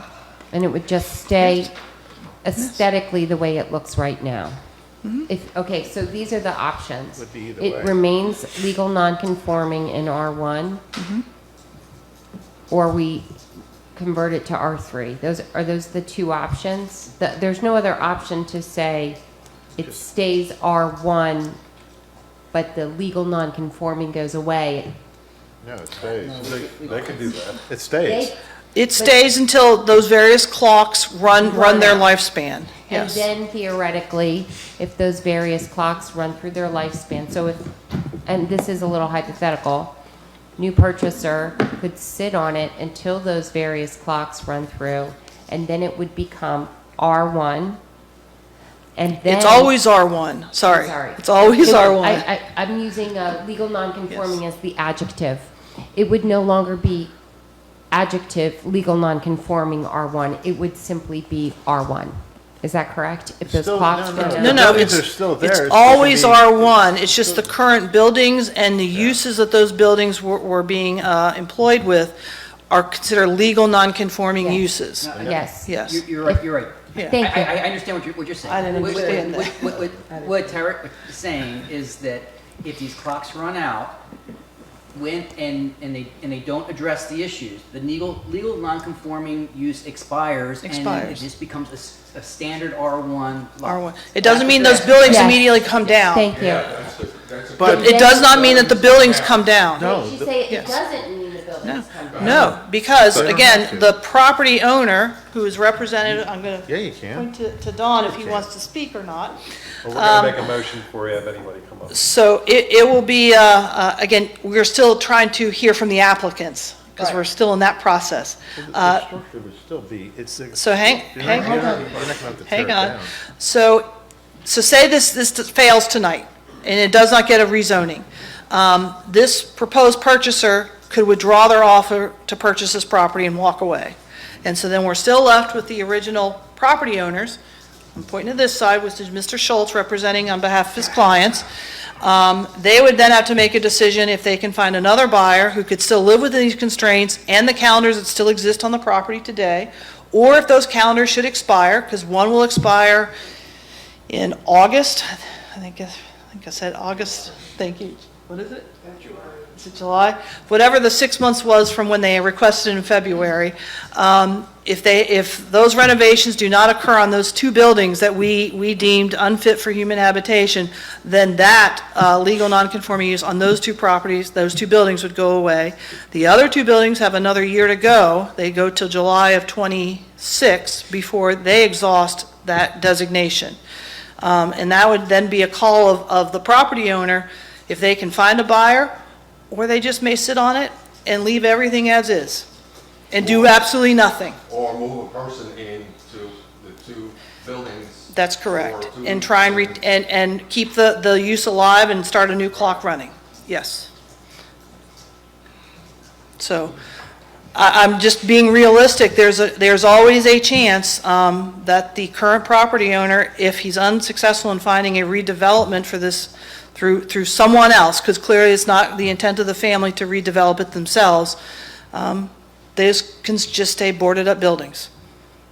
But if the non-conforming expires and it reverts to just R1, any potential buyer could raise the buildings and do what? Help me to understand that. They would have to develop the property according to the R1 I zoning understand, district. yes.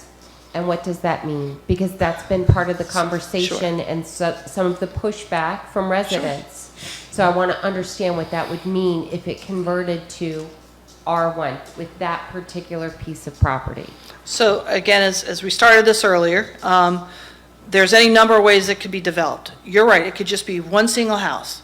On the 1.45 acres, they could just put one house in there. Again, there's a cap on size under our R1 zoning district.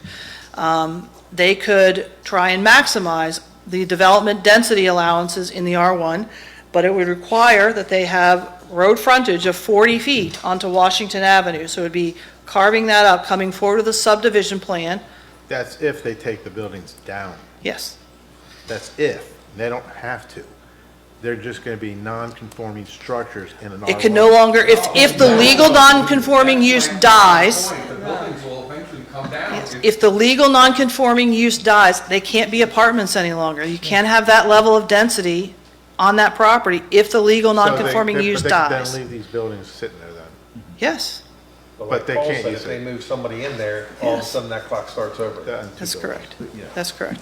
And I'm going to Or come, if they bring them up to code, then that clock continues as well on those two buildings. that's correct. If they, For 2 years. for 2 years, The clock starts. it restarts You again. need people in the buildings Correct. in order to start the clock over again, and I can have somebody go in there for a short period of time. I got Clock tenants starts in again. now. Yes. So coming back, I forgot what I was about to say here, so sorry. Sorry, the question Can't imagine why. The question was, what are the options if it becomes just As I said, R1? they could, so say it's somebody brand new, all the clocks have been exhausted, there's no more legal non-conforming use designation on this parcel at all. They could submit a redevelopment plan, complying with the creation of new lots. I think, and I haven't done the full math on this, but I think it could be five lots that could be carved out of this, with direct frontage onto Washington Avenue. They'd be long, narrow lots that would go in, and build homes on those. That could be the proposal. I know, and again, they would have to comply with the 5,600 square foot requirement to create a new lot. That is allowed if you create it and meet the requirements of the lot configuration. If they were seeking to do more than just 5 residential lots, as I said, they could propose a subdivision with the creation of a new road, similar to the Dreams by the Water, which is one development over, what they had to do as well. Thank So, you. You're welcome. In none of these scenarios, is there a requirement from our side of the table that the buildings that are there be completely raised? No. All I can say is at some point, if say nothing happens, so this proposer goes away, they don't move forward with the property, the owner's representative, they decide you're just going to leave it as is, board it up, et cetera, and if it continues to deteriorate over time, then the building official will have to make further determinations, and at some point, if they are unsuccessful of getting that action from the owner, they'll be coming to the town council and seeking funding from you. If it's become such a danger to the community at large, then we would have to demolish whatever structures are there and place a tax lien on the property. While we're in the neighborhood and before you sit down, because, are you going to talk in detail about any of this, or is that it? I think it's important to bring up the fact that it's really not in our purview to decide whether these buildings are salvageable or unsalvageable. I mean, ultimately, that is why they were vacated, and that is why the people left them.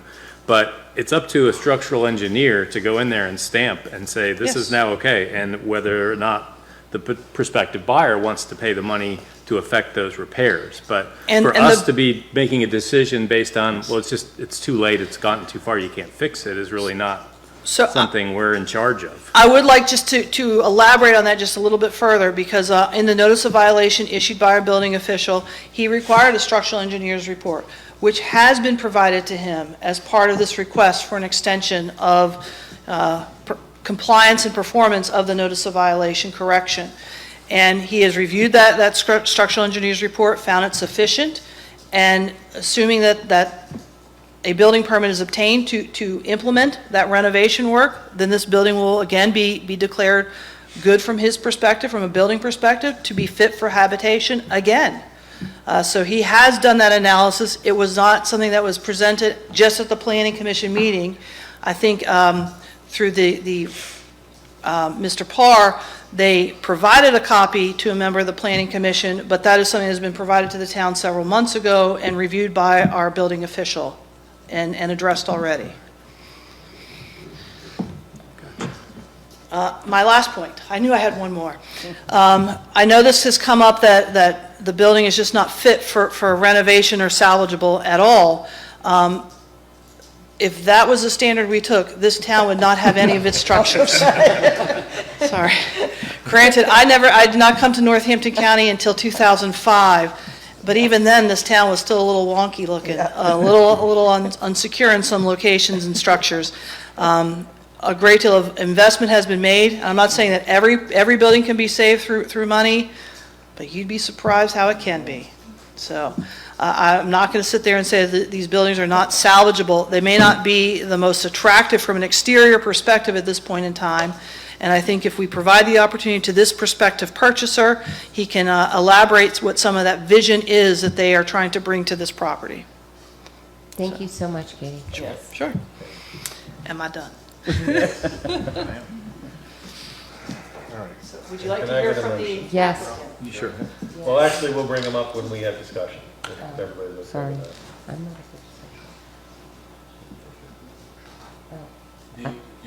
You don't want the. Because you haven't actually heard from the We haven't heard applicant. from them yet. But I'm just saying, if the motion's gonna die, why, But however you you guys haven't, wanna do it. but you haven't actually afforded them the public hearing process, because that's part of the public hearing, is the applicant gets to make a presentation Okay. to the council. That's fine. So, But this isn't a public hearing. That's correct. That's why I was going off of. what- except your public hearings are slightly different. You Yeah. take all the testimony from the public at large, and then you reserve the right during when I come up to present the staff report, you still need to give the applicant a chance to Yeah. speak, which I you just have not wanted- done yet. Just wanted to That's fine. clarify that it Yes. isn't the official public hearing. But you need to give them an I'm opportunity to not speak. arguing that. I would Okay. definitely give them an Okay. opportunity. I was just We already gonna do closed a the public discussion, but we hearing, can do it this way if you like. Either way, they would get their chance. You want to hear from Do we have to make a motion? No, we'll wait. We'll wait for the motion. We'll still have discussion. can we hear from the owners first? We'll get all three. Oh, yeah, that's the one. Mr. Mayor, Mr. Town Manager, and Mr. Town Manager and council members, thank you for your very thoughtful deliberation on this. It's complicated. And I want to thank Katie because she has done an incredible job of articulating a lot of complex details and breaking it down. She's been very helpful in helping us to understand this complexity. And in fact, we've had meetings with her in the last few days with long lists of questions that still remain about what ifs in R3 and how things get done and what the limitations would be. And so it's been while complicated, a very good and fair-minded process, and we appreciated the thoughtful debates of the planners and everything that we've heard here tonight. Great job. So what we have here is a 42-year-old multifamily community in a 33-year-old zoning district. The vested rights are established, and Katie's talked about that. Bay Vista was developed in the 25 or 30-year-old shadow of Seabreeze property. It was there, and I was always a little bit surprised that it was developed the way it was. But the developer intentionally designed home sites within a very, very close proximity of the Seabreeze property. And it's no surprise that it brings you objections tonight. They are laboring under, I think, some misconceptions about somehow Seabreeze was a temporary use. After 42 years, I'd like to put that to rest. So you've heard a lot. I mean, the purchaser wishes to make a lot of improvements here. We could leave it like it is, or we could get it into R3 and be able to do a lot more architecturally to improve the aesthetics of the property overall. The buildings need a lot of aesthetic help. It's going to require hanging a bunch of stuff off of them to do that.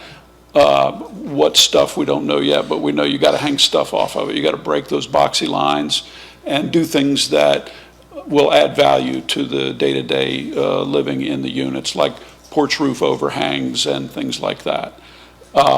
We don't have all the answers because until we get an answer, we don't know what we can do. We are, as I said, working through process with Katie on certain questions, working with architects and engineers. We've had engineers in there to study it. We know that these buildings are solid. These buildings are worthy of redevelopment. And, there's 28,000 square feet of living space in these buildings.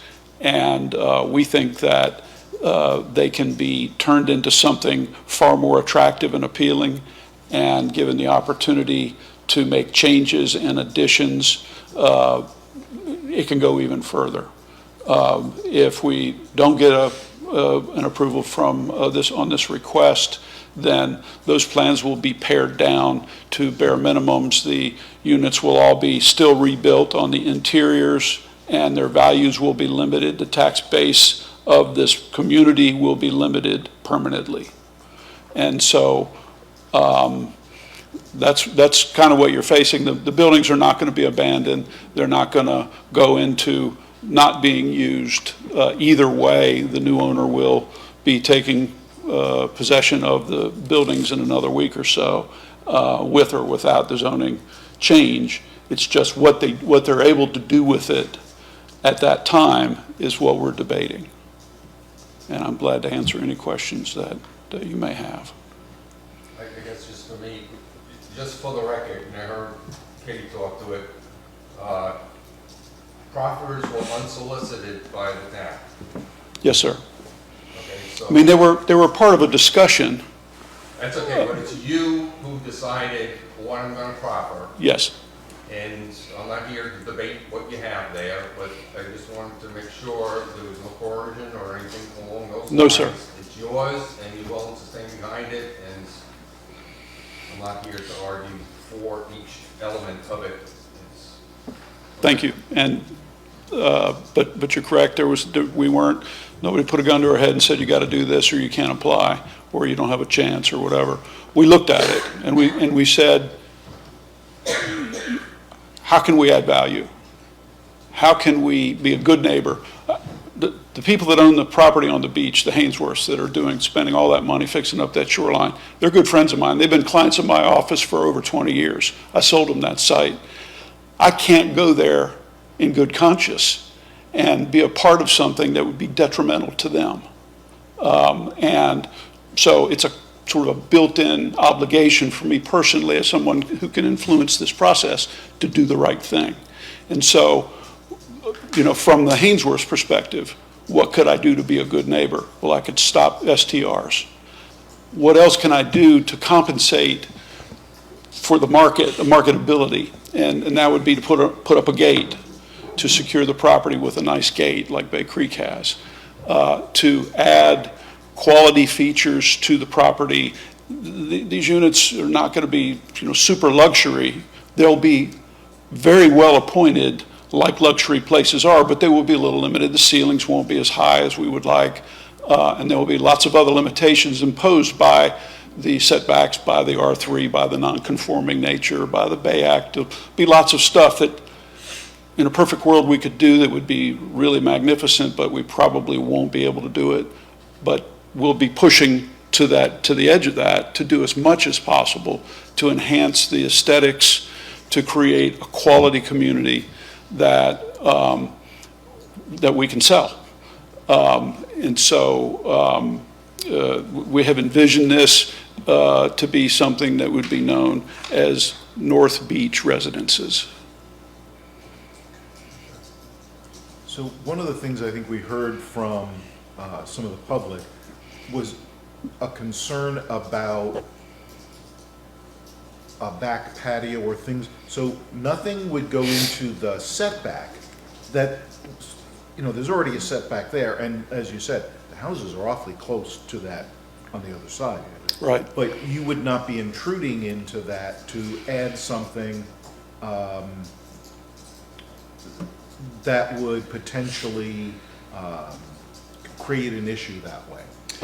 Either R1 or R3, you can't put anything back there. Yeah. It's too close to Chesapeake Bay. There's the Right. setbacks are too close. There's no way. We are going to be looking at all of that with an architect.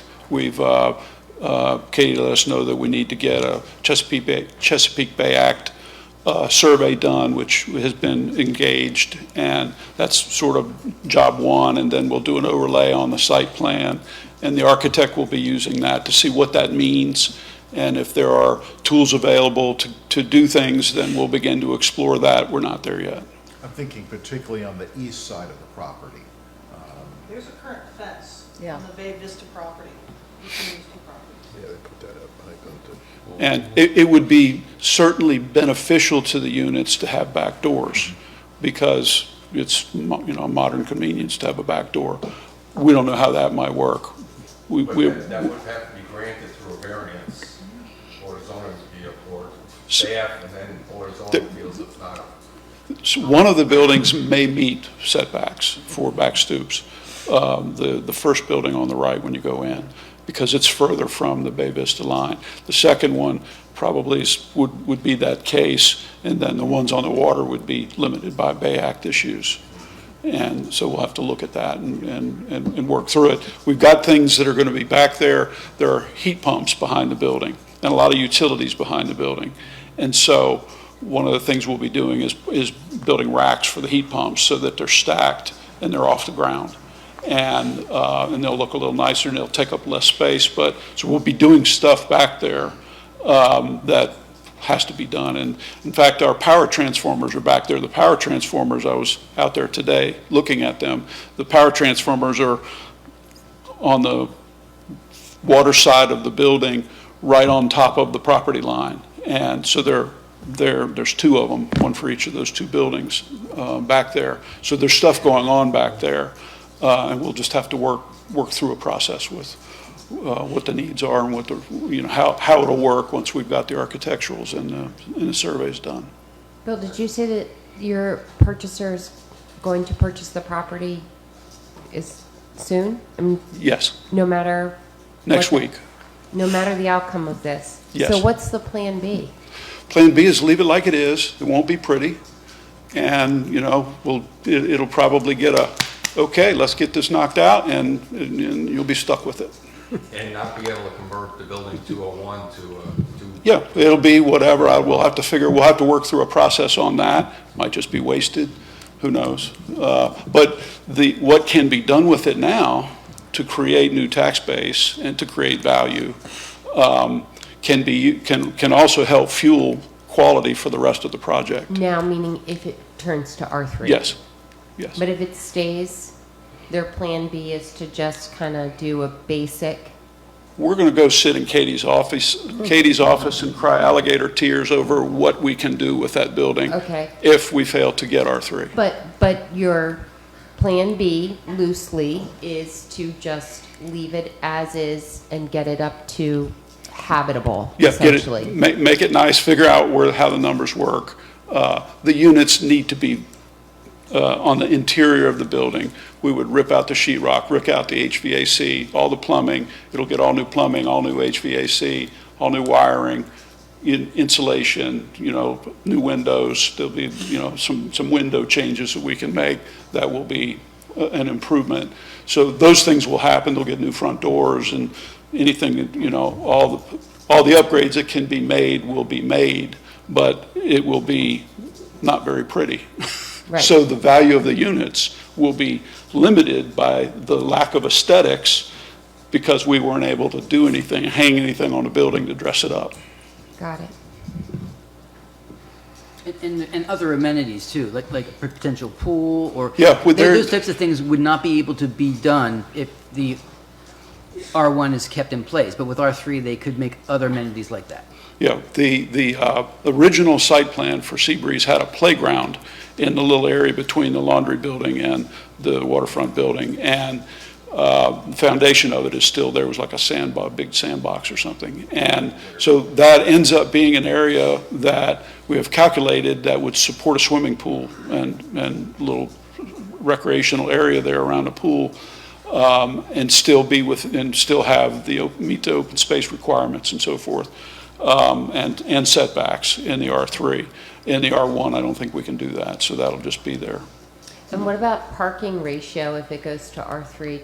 Can you tell me what that is? We talked with Katie about that yesterday. It's 2 spaces per unit, and the parking is a bit non-conforming now. So one of the things that is being looked at is which buildings and which units would be beneficial to combine 2 units into 1 or 3 units into 1, and which would reduce the density, give us a couple of sort of so-called penthouse type suite units that would be nicer than some of the other units, and that reduction in density might open up some parking. Plus, there's some parking that can be made available. We're not going to put a dumpster in the middle of the parking lot anymore, and that's going to open up some spaces. We don't have a need for handicap in a condominium environment, so we'll have some handicap spaces that'll open up. We've got some shoulders that we can edge into a little bit, and so we'll get more spaces, and there'll be some compromises made on how that works, but the vast majority of what is needed will be there. Would be there.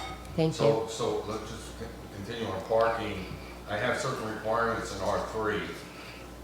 I have to be parking within 200 feet of the dwelling units which it serves, which is the case. Yeah. Then I go to my table 4.5, in a multifamily, I have 1 space for 1 bedroom and 2 spaces for the dwelling. So really, it would have to be, I guess, Katie, this is also for you, that if we go to R3, would have to meet 2 spaces per the units, meaning that I have 28 units, and if it stayed that... Again, I have not done that analysis because they may alter the number of units, so I think you're a little premature in trying to solve the parking requirements until we actually know the full development plan. Well, the question has come up, but I can do They a know that they would have maximum, to right? adhere to the parking requirements. I directed them to read Article 4. There you go, okay, that's Yeah. my question.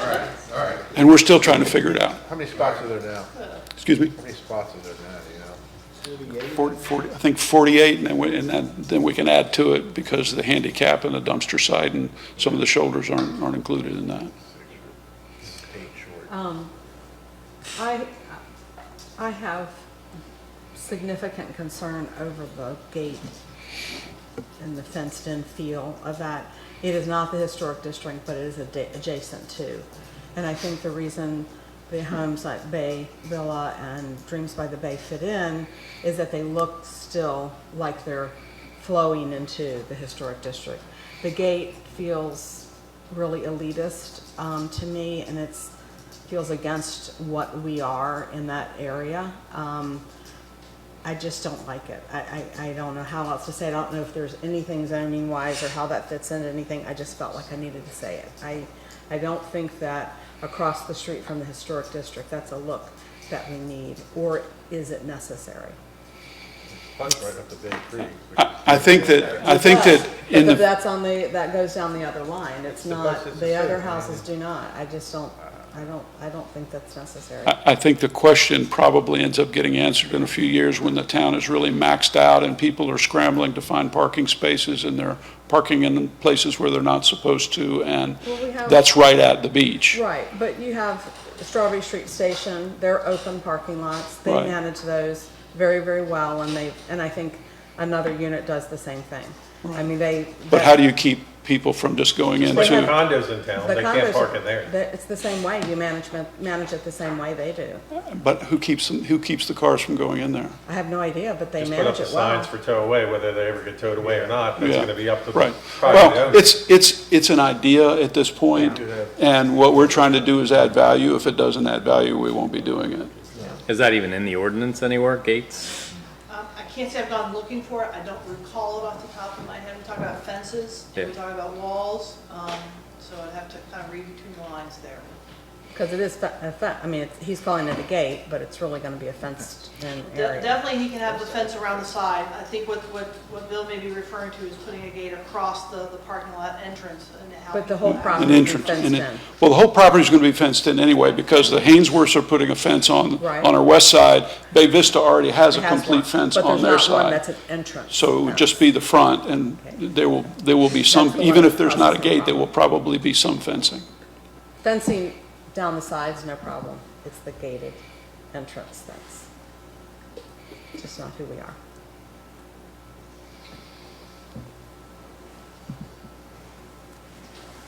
Would you like to say something? If we have no more questions. Thank you, Bill. Thank you. Thank you for your time. Thank you.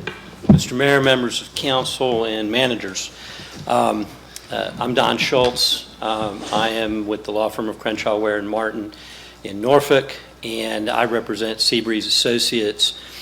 I'm probably the least important person in here, and I'm just going to answer any questions that you might have about, if you did have any, why we got to this place, because that's kind of what my role has been since this came up in November of 2023. Just very briefly, all of the limited partners and the general partners of Seabreeze passed on. And so what happened, it was managed by a management company, but it deteriorated because there was no aware ownership, because this was actually done by many prominent families, mostly on the peninsula, as a low-income housing to be a kind of a goodwill gesture. It's like they wanted to do something good. I don't think they ever made much money at all over the years. They passed on, and the property deteriorated.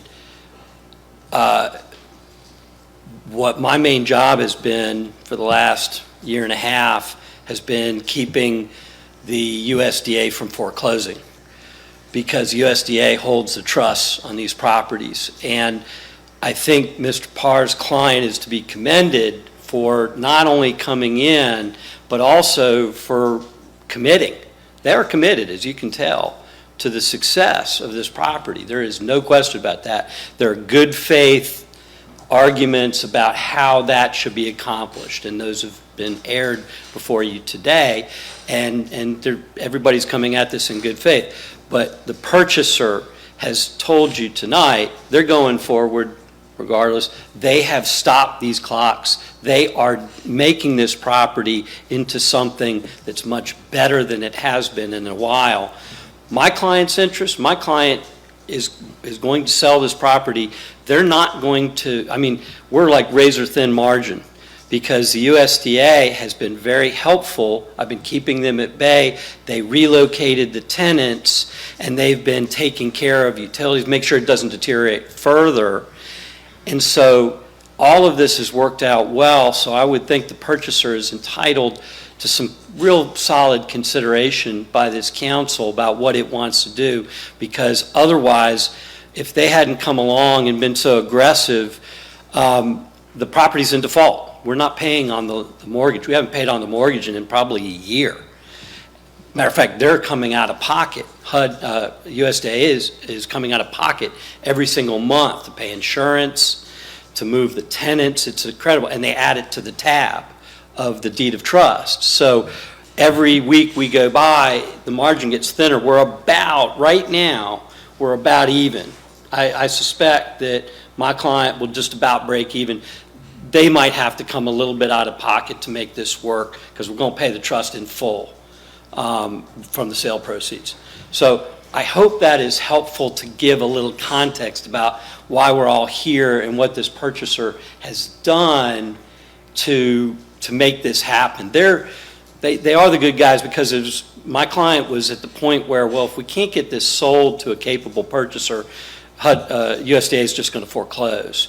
And that's one of the things I do for a living, and I can tell you, the federal government foreclosing on a property, that's not a good thing for anybody. That would sit there for probably a very long time. So and to his credit, Mr. Parr's client is basically saying, we're going to go forward regardless. And I think that's entitled to a lot of consideration from this council. I'm available to answer any questions, but we've been at this for a while, so I hope I was brief enough. Thank you. Thank you.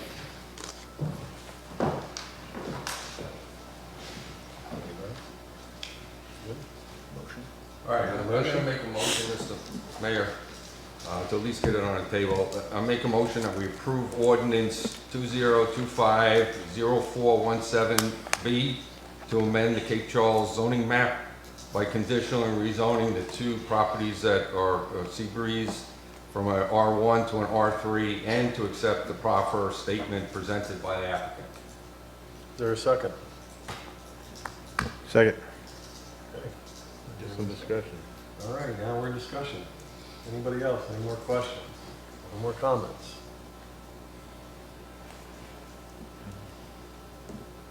It seems to me that regardless of what we do, those buildings are going to be there. And how do we make it, one, add to the tax base of the town, and two, prevent it from being an eyesore, not just for folks at the beach, but also for the Bay Vista folks? Siri has ideas. We should have just started there. So I guess I'm not sure I understand the objections to what we're doing. Either way, the building's gonna be there. They can't encroach any further into the setbacks.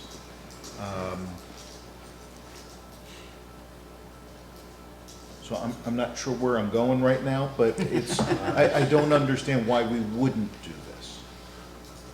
How it ends up. But an offer, they can encroach into the setbacks with a variance, if it were to be. If a variance is passed. Right, Okay. right. Comes back to us for another vote then. Correct? Well, no. No. It wouldn't come to us, yeah. B and BZA. Board of Zoning Appeals, they handle variance. But there's another process, there's another public process, yes. Right. Okay. But there's not a public process that would approve what this looks like. And we don't, right, we don't do that for any Right. I thing know. being built. What happened, right? So, Rick, it's up to you. Welcome to your first council meeting. Welcome. So is there any other comments, questions? If none, then I move for adoption of ordinance 2025-0417B, conditionally amend Cape Charles zoning map for tax map 83A1-3-B2 and 83A1-3-3 from residential 1 to residential 3 as noted and forego the reading of the ordinance. Roll call vote, Ashworth. I actually have a question. Can I do that or no? No. Am I not allowed? Oh, You cannot. Oh, shit. my last No. name. Can I? Do I open it back up? All right, we're opening it back I'm up for so discussion. sorry. No problem. I was formulating. I won't call the parliamentarian police. on Yeah. it. Go ahead. It's okay.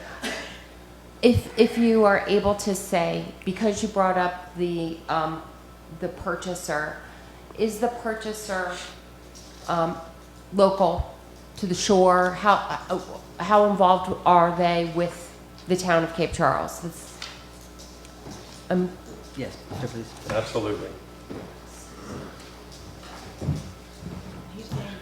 The purchaser is an LLC that will have 3 partners, 2 of which are Eastern Shore residents, 1 of which is a Cape Charles Town resident. That's great to know. Thank you, Bill. Okay. All right. Any other discussion? All right. I've already read the motion and the ordinance, and we'll start again. Ashworth, Yes. Buckles, Yes. Hood, Yes. Grossman, Yes. Holloway, No. Newman. Yes. All right, with a 5-1, the ordinance passes. Shame. Shame on you all. Welcome to Cape Charles. I'm out. Thank you, Mr. Mayor. Thank you. All right, new business. Short-term rental software contract has been awarded. Katie, is this you again? What? Okay. Because I don't know anything about it, and I'd help you out. Okay. Hey, Don, did you go to South Lakes High School?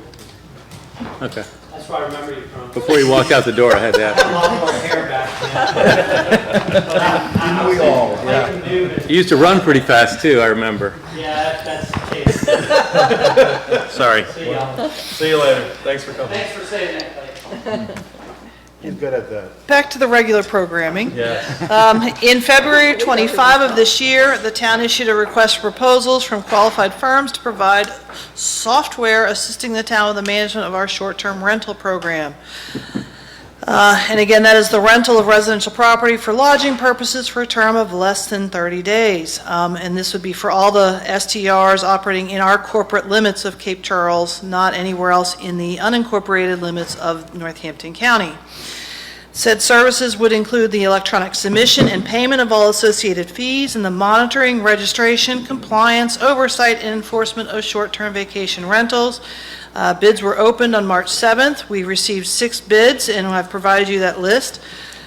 We had a committee of the town manager, myself, the building official, and our treasurer, or a representative through her office, which is our deputy treasurer, who reviewed all of these proposals. Based upon the goals and objectives contained in our RFP, which I provided you a copy of that.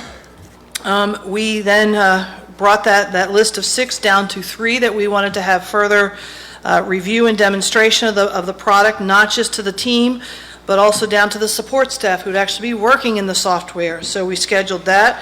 Again, our top 3 that we moved forward was GovOS, Avenue Insights and Analytics, and Decker Technology.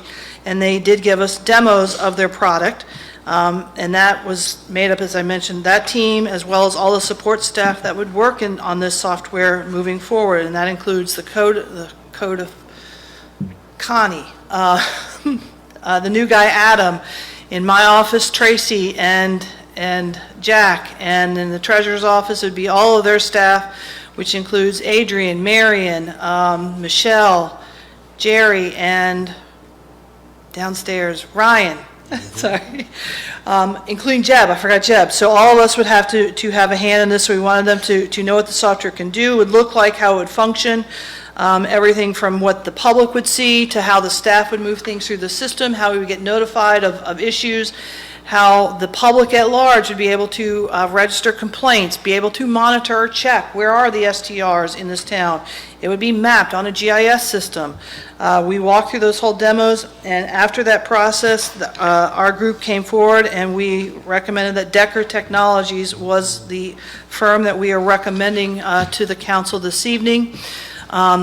I didn't want to say that price was not a consideration, but it was just one of many considerations that we were looking for in the selection of this software, and I've outlined all those things, and I'm happy to talk to you about any elements of this software and what it will bring to the town, but that's who we're recommending, and the cost of that proposal for year 1 is $32,000, and again, they've agreed to hold that price for year 2 as well. So my first question would be, built into that software, how does it find STRs in a certain area? Sure. Like, does it have a algorithm that looks for it? Actually, yes, they've already built it for us. They were desirous of getting this contract. So they have built it based upon our corporate limits, not just based upon the post office designation of the town of Cape Charles or Cape Charles 23310, which that is problematic because that picks up a lot of county property that is not within our corporate limits. So the software from the GIS perspective is based upon that, and then from that definition of our corporate limits, that scours all of the online presence for vacation platforms, whether that be Airbnb, VRBO, or even local ones here just within our locality, like Cape Charles Vacation Rentals.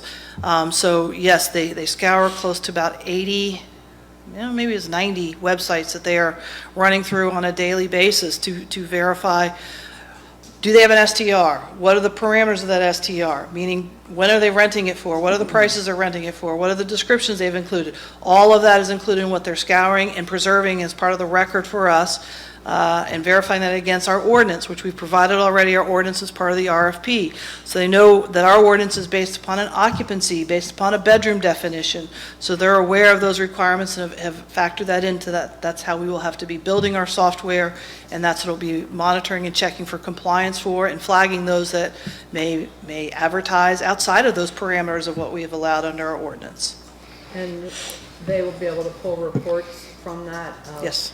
How many per, how many 2-bedroom, how many 4-bedroom, et cetera? Yes. Yeah, the proposal and what they will deliver is contained in our staff report. Oh, yes. What are the fees after year 2? So under the contract, so they have the ability to go up to a maximum of a 5% escalator under the CPI index.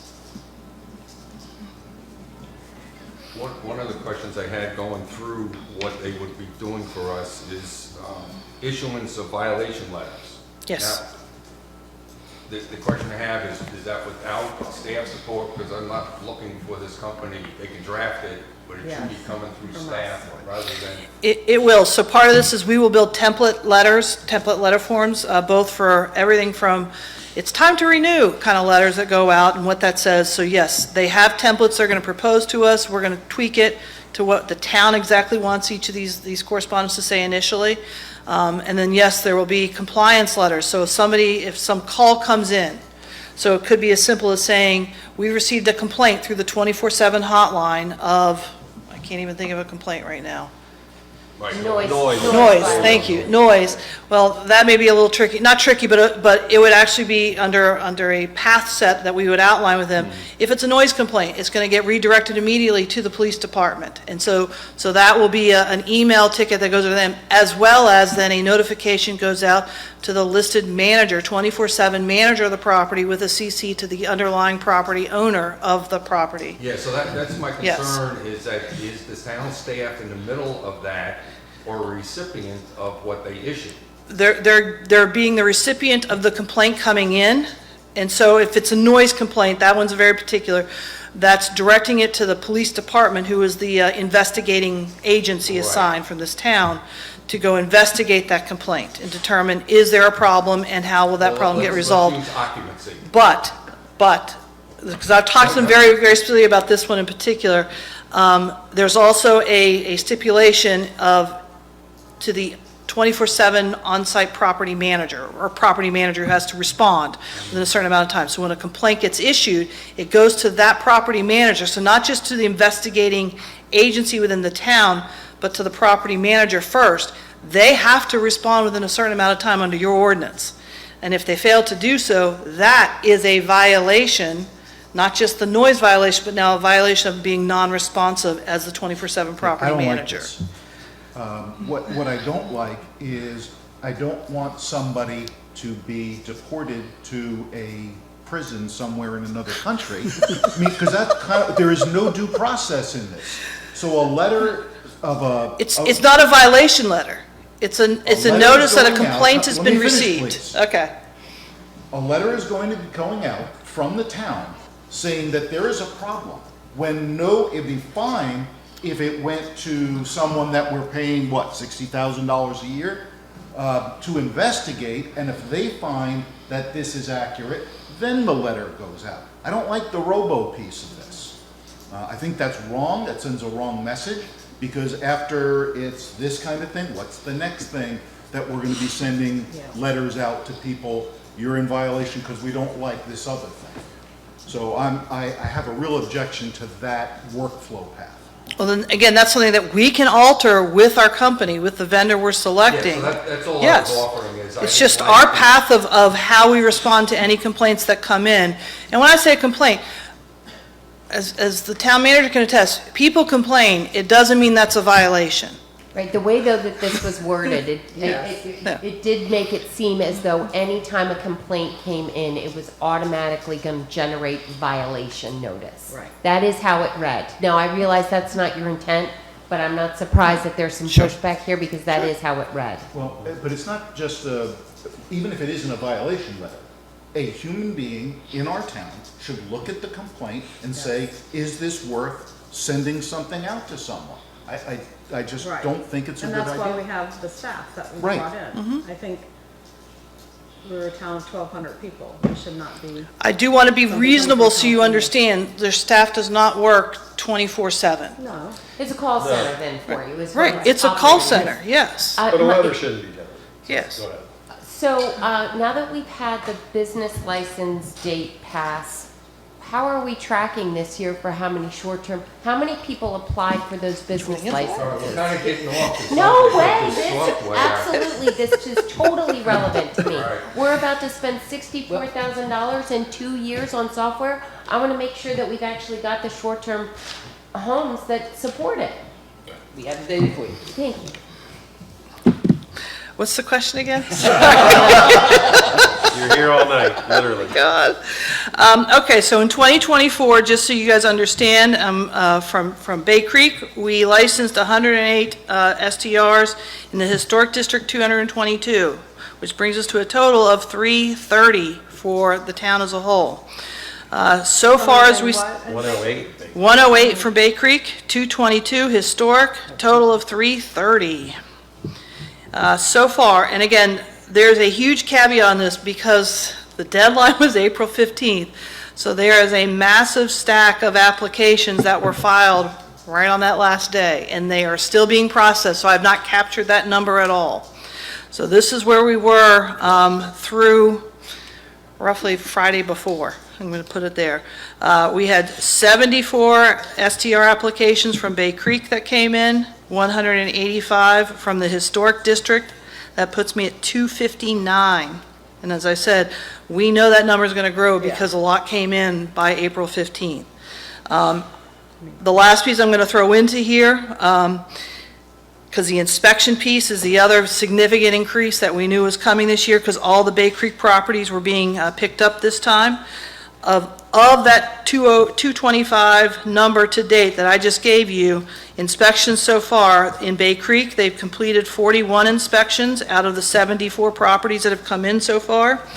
113 out of the Historic District area, out of the 185 applications we received, which tells me at the inspection level, we've been able to complete 154 out of the 259 applications we have in hand.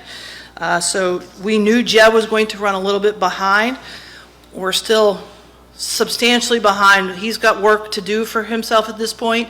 And I know you're going to say, well, Katie, we gave you money for a staff person. You're correct. We have hired Adam Buell as our inspector, compliance officer to assist in this. He's still going through all of his training, so I cannot send him out into the field to go do the safety inspections. We knew that was going to be significant lead time to bring him up to assist Jeb. This was all sitting on Jeb's shoulders. It's a tremendous amount. So just, are we tracking, and I'd like, if you would please, so let's just talk about the Historic District. We had 222. Do you believe that we're tracking to be still around 222 at the end of this? Would you say that's? Oh, yes. And can I add for another number, just a question on that? How many of the 222 in 2024 paid any top taxes? That I do not know. Can we get that number by our next meeting?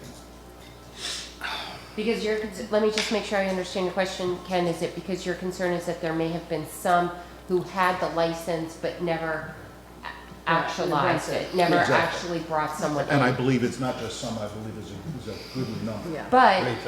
But, okay, and you're asking that because your thought process is that if they're not contributing to the top tax base for us, what's our ROI on this software? Is that correct? That's one piece of it, yes. The other Okay. is when we talk about there are X number of short-term rentals within the historic district. Well, that means that we're saying there are that many people who have licenses. How many are operating as one? Is it a totally different matter? Sure, but we're still looking at, the number hasn't really changed, right? You're still saying that you're expecting, and I realize it's a little bit of a guess, that we're gonna still be around the 220 mark.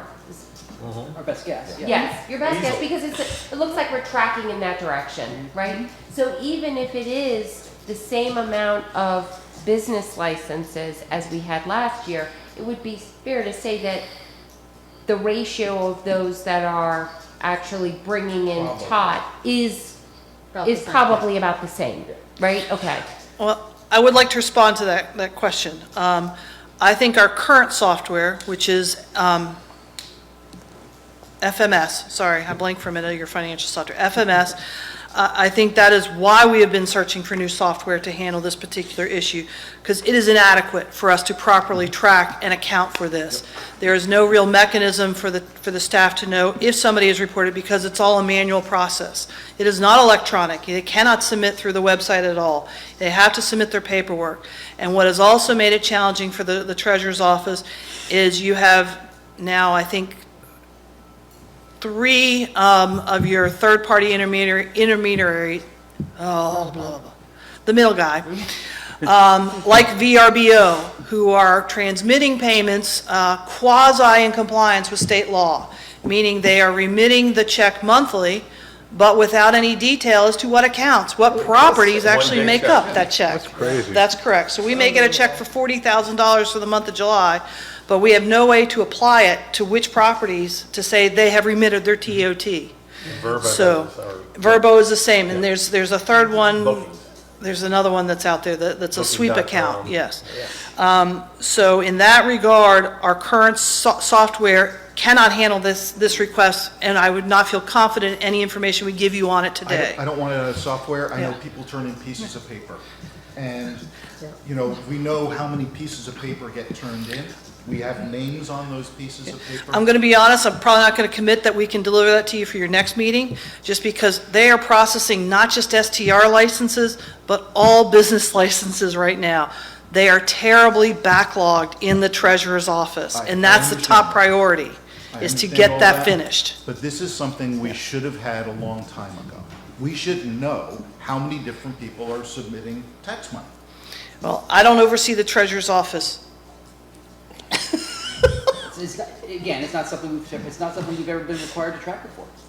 And it's not, and it's a labor-intensive process. And it's something that we're going to be able to do on a push of a button if you approve this tonight. But the papers come in monthly, quarterly, whatever time frame we say, and we know, because they come in envelopes, people drop them off, so we have a pile. And it just wouldn't be that hard to count them. What do you mean? They have to, you're required to put in what you're supposed to send in, Every but. month. Yeah, every month. Every month. Turn in a piece of paper that says this is Even how if much it's a money I zero. took in, even It's if gotta it's a be- zero. It's gotta be turned in. And I'm just being candid, we know that people who make the presumption, oh, we've reached the arrangement with VRBO or Airbnb that they're remitting on our behalf, we didn't know we were still supposed to submit a paper report to you telling you that. So many of them weren't submitting anything monthly. They were making the assumption that who they hired is doing their job. So this brings up a good point. What type of user interface from the STR owners? I mean, it sounds like you had a pretty robust crew looking at it from our internal perspective, but did you have anyone look at it from the end user of our taxpayers and how user-friendly this software will be for them? Sure. I actually think that was part of our job as staff, to look at it from both sides of the table. And we really did look at this. So we will be offering a payment, not just a payment portal, but you'll be able to apply for your license. You'll be able to apply for the business license, safety inspection, and zoning permit. You'll be able to pay your TOT taxes. We have worked, it's not a final product yet, because again, we got to select the vendor and then get to the final details, but we've looked at how they would do the TOT remittance payment and how that gets automated. So certain things will start to default in, like you estimate your taxes or your revenue from the prior year. People don't remember that number from year to year. They've got to find their paperwork from last year. And that's been one of the challenges, is they get it wrong. They use the wrong number. And so then we have to go back and say, that's wrong. You got to recalculate. Here's the correct number. And then you now got to cut a new check. There's all sorts of, because right now under our current software, we cannot issue a refund nor credit. We have to have the exact check. our software of FMS will not allow a overbalance or underbalance check to be credited against the account. It needs to be exact. So I guess, but my point is, the one review I found online was from a short-term homeowner who said that the software was very difficult as the homeowner for them to use. And I'm wondering, in your review of this software, it doesn't sound like you had anybody from the short-term homeowner community come and look at this No. software from that end. No, we did not. However, I contacted all of the references, so I spoke to 6 communities that use this software, not just for 1 year, but have been using it for 3 years or longer. I spoke to all of those communities. And actually, several of them had jumped ship from another one of the vendors on this list and moved to Decker Technologies. They actually have rave reviews on the use of the software and compliance from their customer base, residents, to file the applications, file their TOTs online. They have actually found it an exceedingly admirable product, and customer support has been extended not just to the town staff who are using this, but out to the outreach to the homeowner so that they know how to use the product. Okay, that's great. That's not what Yes. the one So- thing so I saw, that's- so I think it might be. I have not asked anybody in this community to come do a demo of it, and nor did I think that was appropriate. I don't know. Yeah, it's just a thought from the perspective of these are the people who are really paying for this software. The short-term homeowners are getting charged a fee that is going to directly go toward paying this. I just want to feel very comfortable that it's something that's going to benefit make life easier for them too. And it seems like it would make sense for us to sort of have someone look at it from that community. That's my thought. And that's a fair point. I could see that. I'm not saying it's not something we couldn't have done. We didn't do it, but we did. But in lieu of that, we did what Katie said. We went to where it was being. It wasn't just a demo. These are live uses of this in multiple communities, and none of them reported issues from their customer base. Okay. So it's not just the one you heard. I mean, all of them from all the communities gave us rave reviews. Yeah, was there a So date on that? I'm saying is we've done our due diligence Yes. with regard to that concern. I talked to, just so you know, I talked to three localities in the South Carolina region that are heavily STR, historic tourism-based economies. I talked to Saranac Lake, New York. I also talked to their one in Pennsylvania, and I'm not going to remember the last one.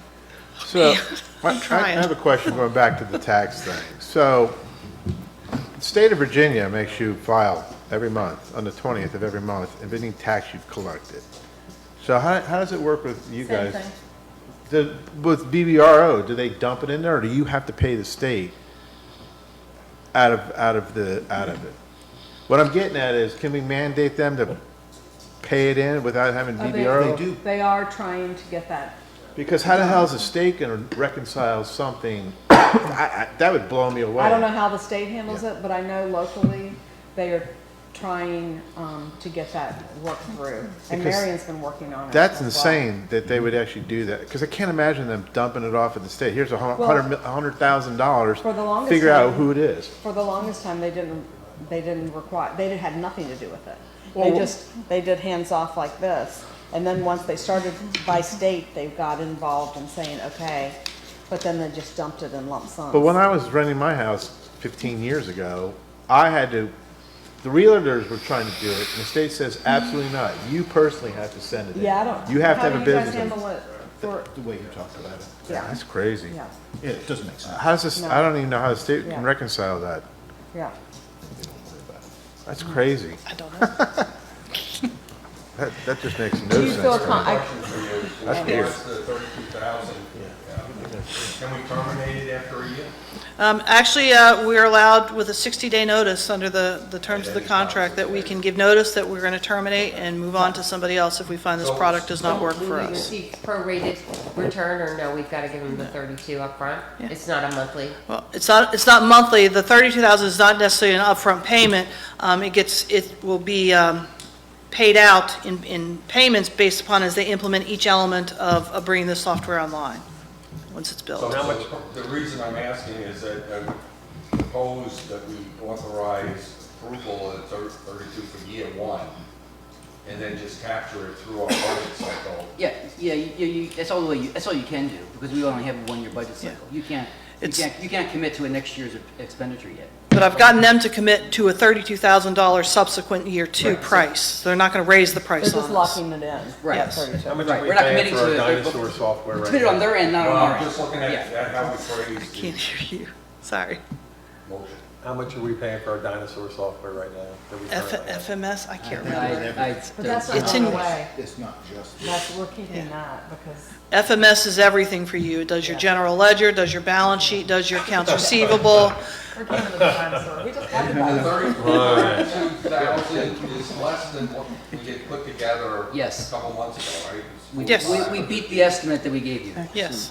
Katie did. I'm not gonna take credit for it. Rick, we're kind of, you just jump in. I know, So- I'm very formal. I was just gonna say, this has been an issue with Georgetown forever. And the fact that you guys are still trying to paper do things is a nightmare. And it's been a nightmare for us forever. And, you know, the thought that you're going towards your software to be able to capture more, it's gonna be more accurate. You're gonna have so many more opportunities where they're gonna find people who are doing it illegally, they're gonna find it, and they're gonna be able to track it, and it's so much easier is a dream. So like thinking that we're already doing that is exciting for me as a manager here, that we can capture that, understand that better is a really good thing. And I just wanted to say that where I come from, we live in this world constantly. And so that's a good thing. So I just want to say that. So one thing So one thing I think is reasonable to offer for the council to address your concerns, Tara, that were raised, is before we go live, I would like to bring in three representatives of people who are doing STRs today.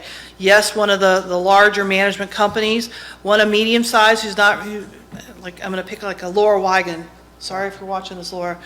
Maybe something like her where she has probably about a dozen clients versus, say, a Chesapeake Properties, which is an actual company doing this as their primary business, and just an individual, and have them test it before we actually put this live to see how it looks from their perspective. Did we get it all set up right? Should we tweak it somehow? That'd be Yes. great. Thank you, That's a Katie. good idea. Yeah. I guess another question I would have is, so if we're looking at $32,000 a year, 222 homes. 330. 330 when you You gotta add do all in of Bay Bay Creek. Creek. Bay Creek I thought Bay Creek wasn't paying the first year. I thought it was only historic district paying. But we're not gonna be setting the fee tonight. We're gonna do that at the budget work session. Right, but it's gonna be Bay Creek included in that. It's going to be all short-term. No, they're not required to do this. get a permit.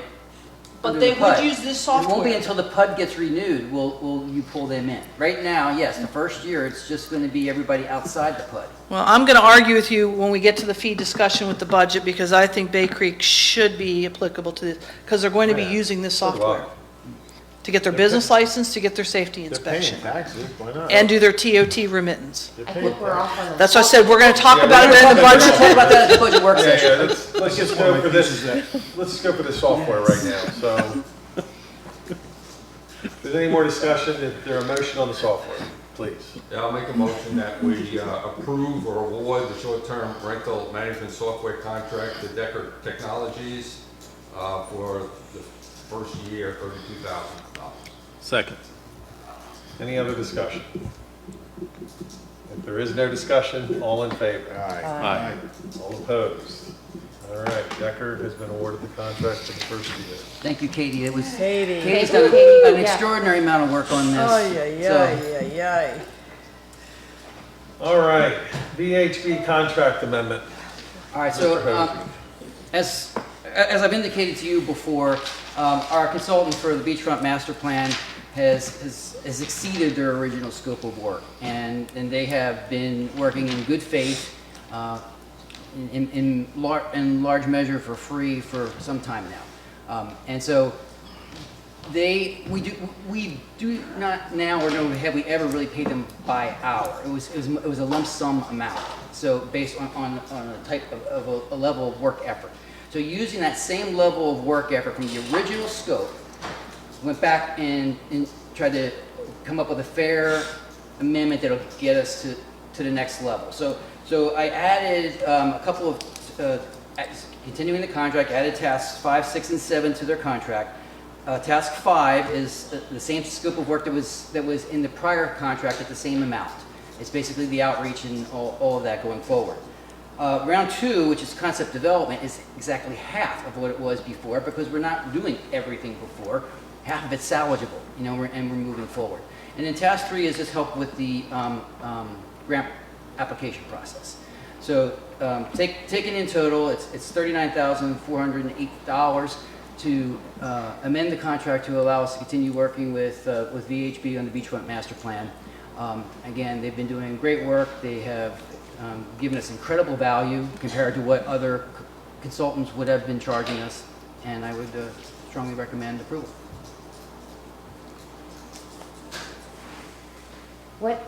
So the outreach, wait, are we in discussion? Yes. Oh, okay. Oh, no, I'm sorry. Yeah, Make we need the I Make guess a you need a motion that first. we Yes, sorry. approve the contract amendment with VHB in the dollar amount of $39,408. I'll second that. All right, let's open it up for discussion. The outreach and engagement, we had some struggles there with the first round of outreach with the website. Mhm. So I'm just curious if did you prorate, is that number a sort of prorated number based on what they were delivering to us in the first contract? And if so, we're not really asking for that level of engagement again, are we? I don't know, I'm thinking a little out loud. The original, what was the one they came back to us, it was like 38 grand, wasn't it? The first Well, time, before they decided to. Right, well, yeah, when I was asking for certain specific things, they did a calculation based on hours, which is not what they did before, and so push back on that.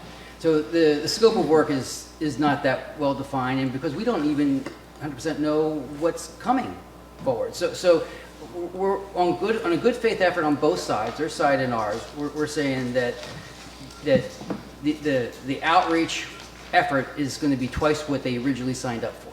So we're meeting in work session soon, and I hope to get additional direction from you and get further guidance on what is going to constitute additional outreach going forward. So this is, again, this is not based on hours. This is based on a lump sum amount over an effort that seems fair to both sides. Actually, I think it's an incredibly good deal on our part. I guess I'm just not understanding. So this is for moving forward, correct? These dollar figures here are not representing work that they've done that they kind of did for us outside of the scope of the original contract, and now we're looking to pay I'm them not for it. saying that for sure. Oh. We're not counting hours. I'm saying they exceeded their original contract some time ago. They have been working without, if we didn't pay them, they would be okay with that. I'm saying the right thing to do is to amend it to give the same level of effort that was originally contemplated for what has happened since they've done that and going forward. So How far forward? Well, it has your task here, task 5, 6, and 7. I see that, but it just says, town Yeah. council outreach and engagement, like I wanna know how far that gets us, because And we I know can't- we have a needy crowd. Yeah, and I that we're gonna have to have. I can't answer that precisely because I don't know what's Yeah. required. What I'm saying is that they are in it for the long game. Okay, they're going to make their money on phase 2. That's where they're going to make their money. So I think they're open to being reasonable. They have been reasonable up until now, giving us an incredible value. So. Well, I think we saw that the last open town halls that we did worked, that method Yes. worked. And I think we should count on that being the next phase of it. We have a formula that works. And them not putting the effort into whatever that room was called. website, right? Right, it'll be Yeah. different types of tasks, but the level of effort, I guess is what I'm saying is similar. So that first grant that we're going for, that they were talking about with the engineering and everything else, can any of this be recouped in that? If we get that grant? Can't go backwards. Yeah, you can't go backwards. I But, already but, asked but, that but, question. but, but anything going forward, if we needed more for additional outreach, we could use it for that. Yeah. But mostly what that grant's really gonna help us with is doing all the surveys, the preliminary design, getting all the things we need to put the next grant in, which would be for construction. Right. So that's what's gonna eat up most of And it the. would pay for all of their time doing that. though, Yes. which is Correct. where you were. Yes. So, I mean, I'm not gonna promise you anything, but I would think it's a reasonable hope or expectation. This is the last town money I'm gonna ask you for I guess this, it's just because hard. we'll be using grant money going forward. It's hard to see that, you know, just with it not knowing how much we're getting for that, as far as the outreach engagement, like how much outreach and engagement, so. Well, it's also, just hard. there seems to be townwide pushback on that dollar figure, the initial dollar figure anyway. So it's not that it wasn't warranted or, you know, didn't come up with some substantial information, but to say now we need to spend another almost $40,000 on kind of some of the same stuff that they've already done for the initial 100 makes it a kind of a tough pill for me to swallow. But they're not doing the same stuff they did for the first 100. They're doing gonna additional take- outreach. They're gonna do additional concept development. It's not the same work. It's more of the same. It's not the same work. And I think the numbers calmed down a lot after our last two events that Well, we we had. had Barry's coffee hour this morning, and we had 10 people, and that subject came up, and I went through the history, and the fact that town council was in the middle of all this stuff, okay, and making approvals for the 99, but the other bids were, as we had highlighted before, much higher, and I put on the table that we're gonna be talking tonight for the 39,000, so it's not over, but people are still concerned that, whoa, Yep. this is, but it's not just this vendor. We had a committee of town people work with this vendor to come up with that first proposal. Okay? So, yeah, people keep talking about, oh, this vendor is so, expensive. Well, he's not No. directing the ship, he's collecting input from the committee and put on paper what was first. Even with this I don't 40, we're think not it's even that- hitting the second digit. I don't think it's that this vendor is so expensive. That's not the sense I'm getting. It's that why are we spending this money is the impression I'm getting. And now to say we're about to drop another 40. Because staff can't do it. I mean, so that's the answer to the question when you get it. Sometimes these things need to be asked in the public forum and answered in the public forum. And Yes, and I ma'am. think I agree. Thank you. I just want to make sure that and so that's why when I see the number 18 and I see the number 15, what is that going to get us? What concept? Is it honestly to just say, we don't know yet? Is it to say some of this is to help offset what they've already done? Or is it, we need to do X, Y, and Z? Which one is it? When we're talking about I'll this? ask it a little differently. We already are assessing and collecting comments. Does this capture now our next deliverable to them as far as Yes, when you roll this in? Anything going forward, this covers, yes. In this right here? Yes. So everything we decide on May 8th, they will take that and move forward? Yes. And this And, is and, what. and everything up until May 8th. I mean, we Yeah, still have a lot of work to do, right. putting all that Yeah. stuff together. I'm gonna propose that May 8th is not the end. May 8th is all work session. Oh, yeah. I'm it's gonna okay. push a public hold meeting again based on what comes out of May 8th. Absolutely. And let the public roll with it before we give it to The HB again. Yeah, yeah. That, But the we'll purpose, have a the purpose of May 8th is discussion for you to at give me May 8th. direction, is for you to That's give right. us direction. That's 7 days after that, Joe. Make them count. So, So I'm still trying to wrap my head around, though, are these numbers being brought forward to you from a progress invoice that's been submitted to the town? Or like, How, you seem to just be, I'm using a level of effort based on the original scope of work. so you came up with these numbers kind of on your I own? proposed or- it to them and they agreed to it. Okay, gotcha. But there are no parameters in place to say, you know, would you be open to this amount of money if you'll see us through X, Y, and Z, just so we had some kind of, Well, I don't know what X, Y, and Z is, so no, I couldn't do that. Because I haven't gotten your direction yet. well, then how do you come up with a number? So maybe can we, sorry. Because that was the level of effort from the original contract. That was all I had to go with. So can we wait and table this until after we know what starts to come out of the work sessions? I mean, I totally get that we need to, you know, spend more money if we expect more work, but I just would think it wouldn't be so vague. You could do that. I just think that would be incredibly unfair. We are taking advantage of them. You're asking them to work even longer without any guarantee that you're going to recognize what they're doing and pay them for their work. I just think it's really bad form. I agree. Yeah, who suggested that? What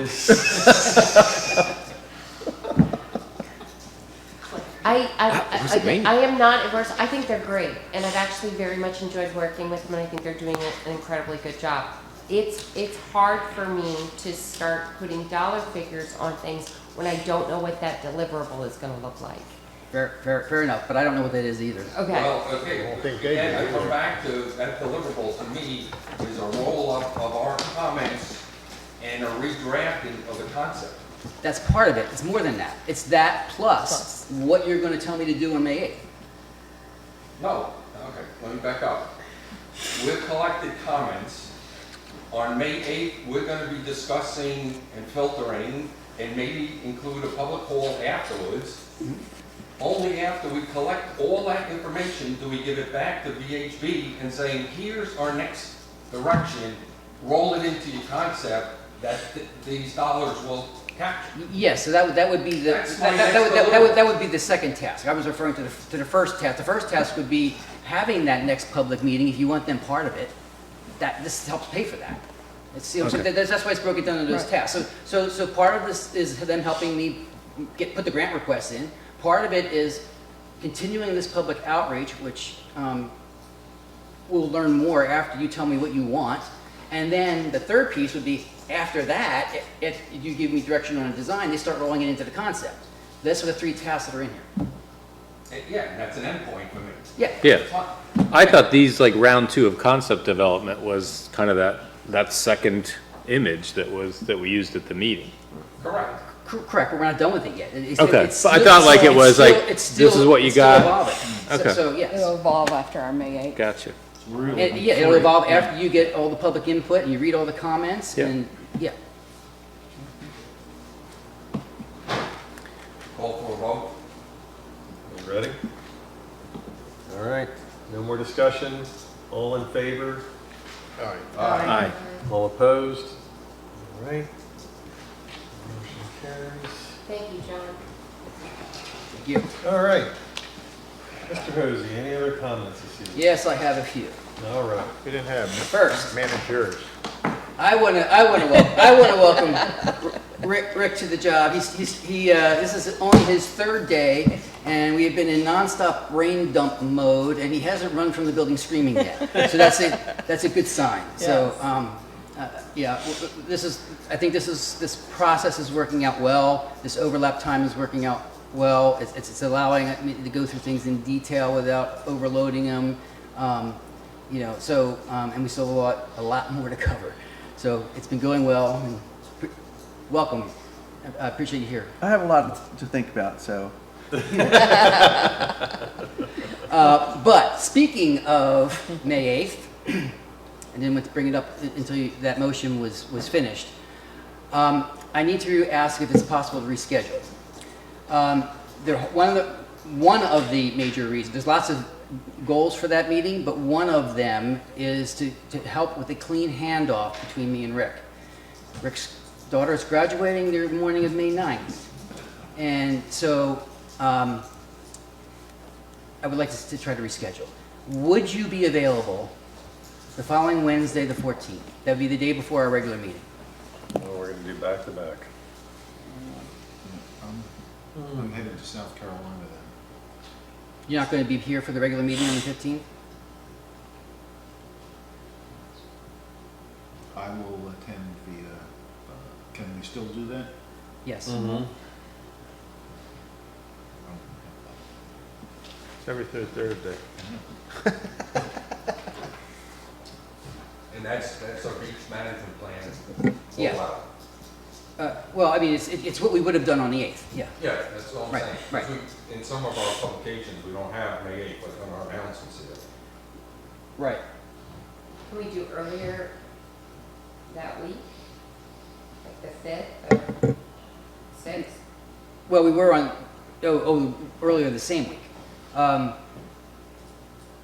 was kind of pushing it to get everything done and budget before that. Because May 1st is our budget, Right, which means I wouldn't be able to start working on the beachfront stuff until after that. This is what I'm saying. So that's why the 8th worked. It gave me enough time and VHB enough time to put all this together and get it to you, hopefully a little bit in advance, so you can read it. 13th? I'm good, 13th, 14th. Would the 13th work for you? Yes, Tuesday, the Tuesday night. Do we have any other meetings that, no, that's during the day. BCA's during the day. So is the 13th in the evening available, as far as you know? That could work. Does that work for everybody? Which day? So it would be Tuesday, the 13th, May 13th? Okay. Just after that's resolved, you already knew that I'm going to be not here on May 1st, and it sounds like Clayton's. Yeah, I apologize. I did not have that on there, but I have long-standing plans. I'll be away that week, the 1st. Yeah. Budget? Really? You already knew mine. I was going to meet with Right, you. I was going to try to When he meet just with said Tammy. it, I thought I'd better share. But missing No, thank two of you. you, that's, now I'm getting concerned. Yeah. We could do some serious damage without them there. Let's break through that stuff. We do the 30th? When do you guys leave? I'm gone the 26th through the 3rd. 26th through the 3rd. That whole week. Where are you golfing? Rick's daughter and I are going to. Rick, when do you leave for your daughter's? Thursday. Thursday? Yeah. Could we do the 7th for budget? No. Well, there's another event going on the 7th. Oh, there might be. I didn't What? open mine up yet to see what that was. Do it as part of that, yeah. Yeah. After. I think that would be perfect. That would be really good. Yeah, especially I after. think we just need a couple of drinks. We just started the drinks early. I guess we'll have a nice So what about the 6th? Well, over budget. you're talking about for the budget? Planning Commission. Yeah. How about the 5th? Didn't somebody just say that? Cinco de Mayo, all right. What day of the week is that? That's a Monday. It's a Monday. But at this point, I don't have any applications for planning commission. Oh, you don't? Okay. I can cancel if that's what you guys need. For the 6th? Yeah. I would prefer the 6th. I would mean, prefer it the is, It is 6th. my anniversary. It's not really good. All right, so. I so- do so prefer we're the saying- 6th because the 5th is Main Street Connect and I That's right. yeah. That's Oh, right. that's the last one. So it's the last one for the season.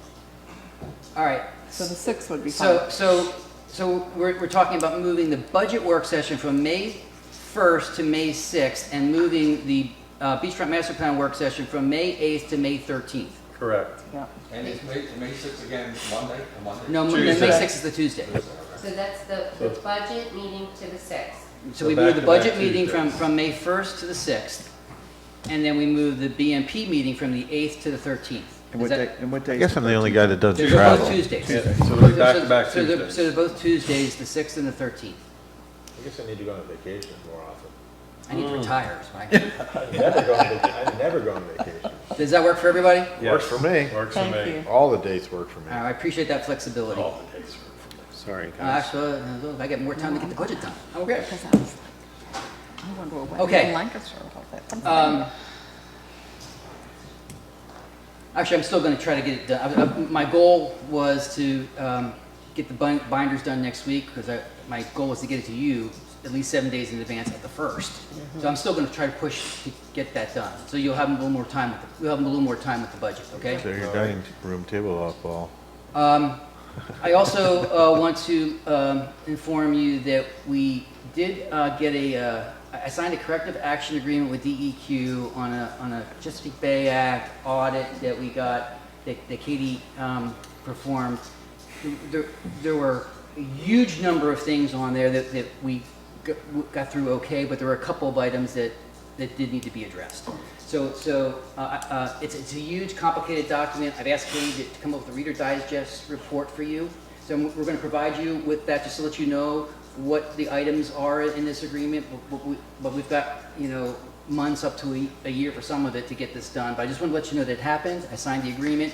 We will be getting you an abbreviated report on that, okay? There's no fines, no fines. Yes, yeah, I mean, the thing to remember is you don't just look at these findings, these are all bad. There's a whole bunch of stuff that we passed on. Yeah. So.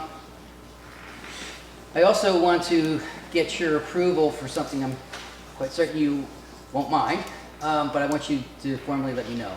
The library board would like to dedicate the current local history room, the vault, to be named the Chris Bannon Memorial Local History Room.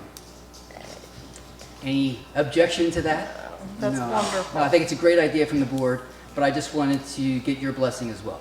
That's right. Good.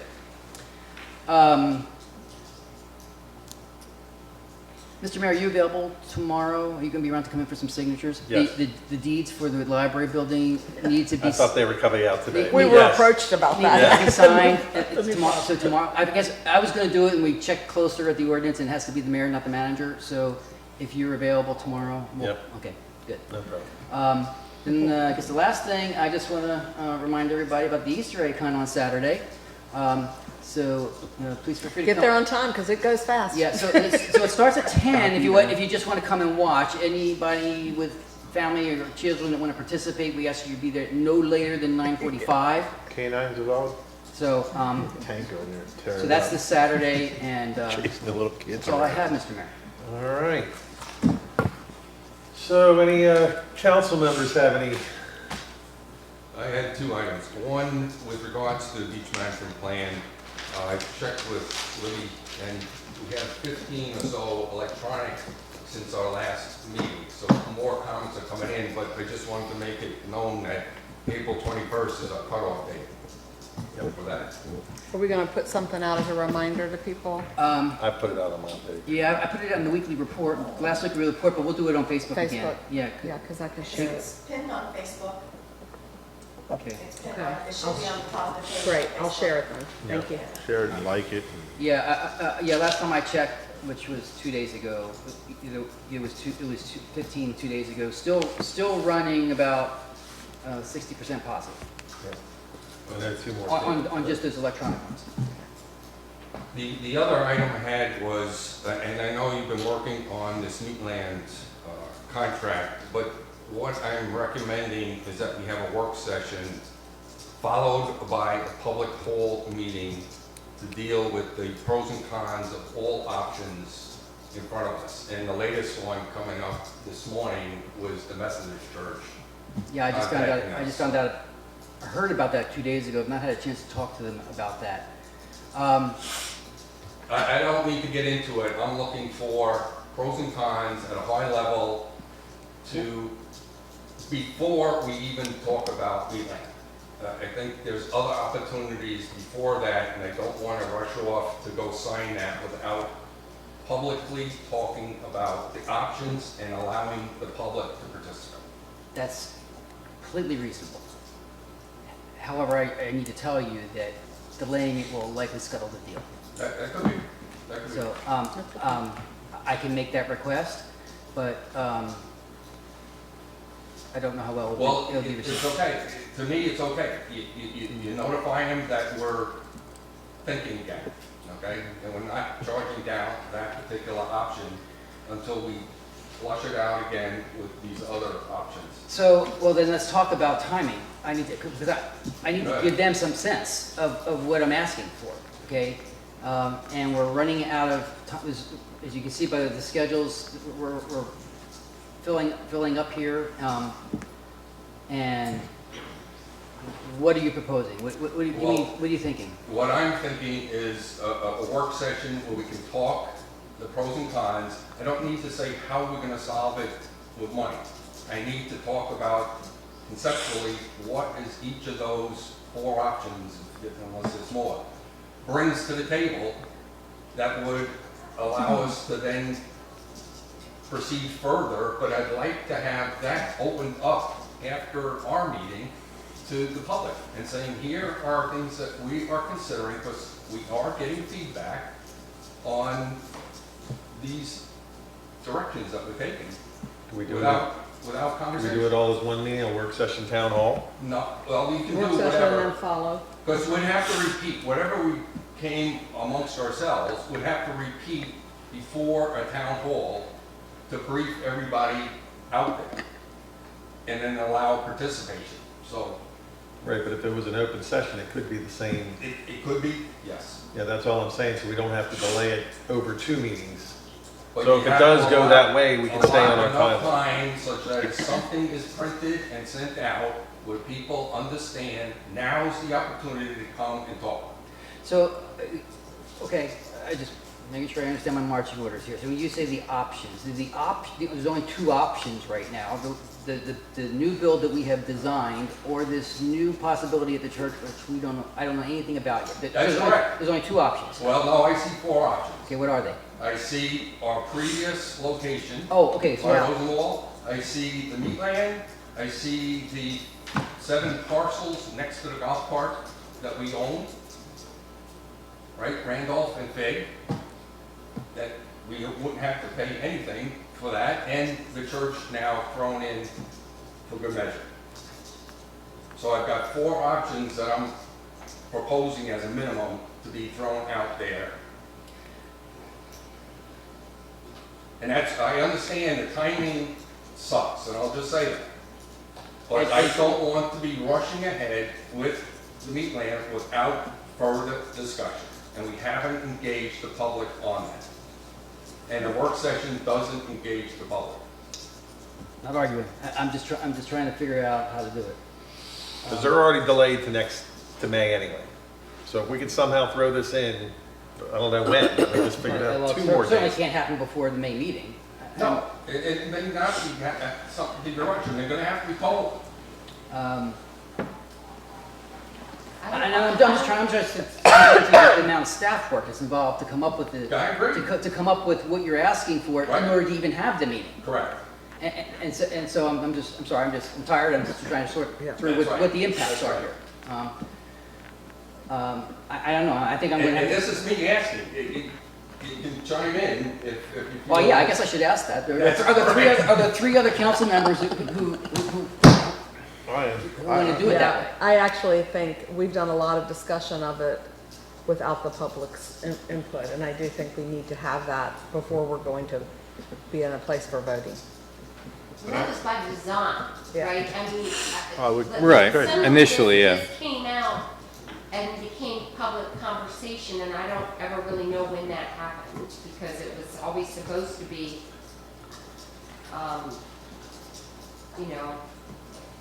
behind, I don't even know. Well, how to say it. yeah, For executive session. Executive session. Yeah, because we were in confidential negotiations Yeah. up Right. until now, and so yes. So where is it now, John?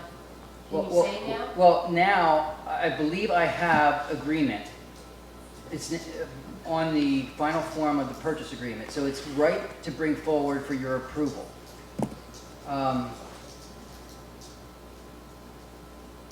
Assuming that the sellers are willing to delay this process, which, again, I don't have high confidence they will, then it's ready to go. We would do what Paul's suggesting, and then if you decide you still want to do it, we put it on the next agenda and you do it. But again, I think there's a very significant risk that one of those options drops out.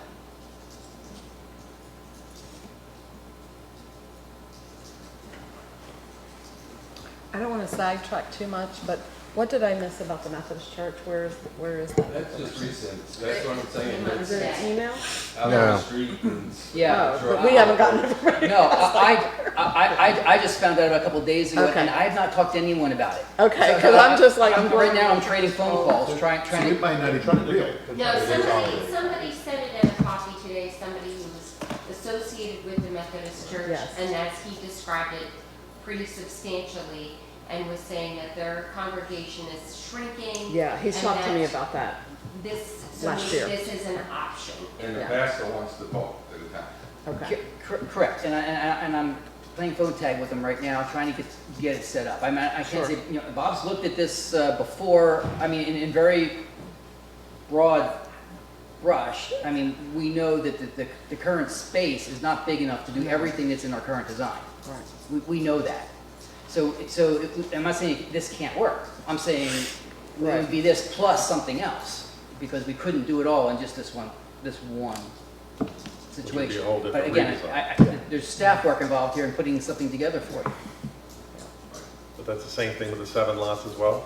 Is that Well, big enough to that- put the footprint of what we I have already no- have? I have no idea. Likely, the design would have to be modified to fit on that space, and I Well, don't, and you know, from talking to Bob, again, we have to have a contract change of 90 grand. The plans have to be updated for 30,000. 60,000 has to be the new site plan, and I don't want to spend $60,000 on a site plan for a location that we ultimately decide. So we need to locate it, maybe where it is, and before we make that contract change. So yeah, and that's why they're together. That's why I haven't brought you the other one first, because I want you to make that decision first about where it's going.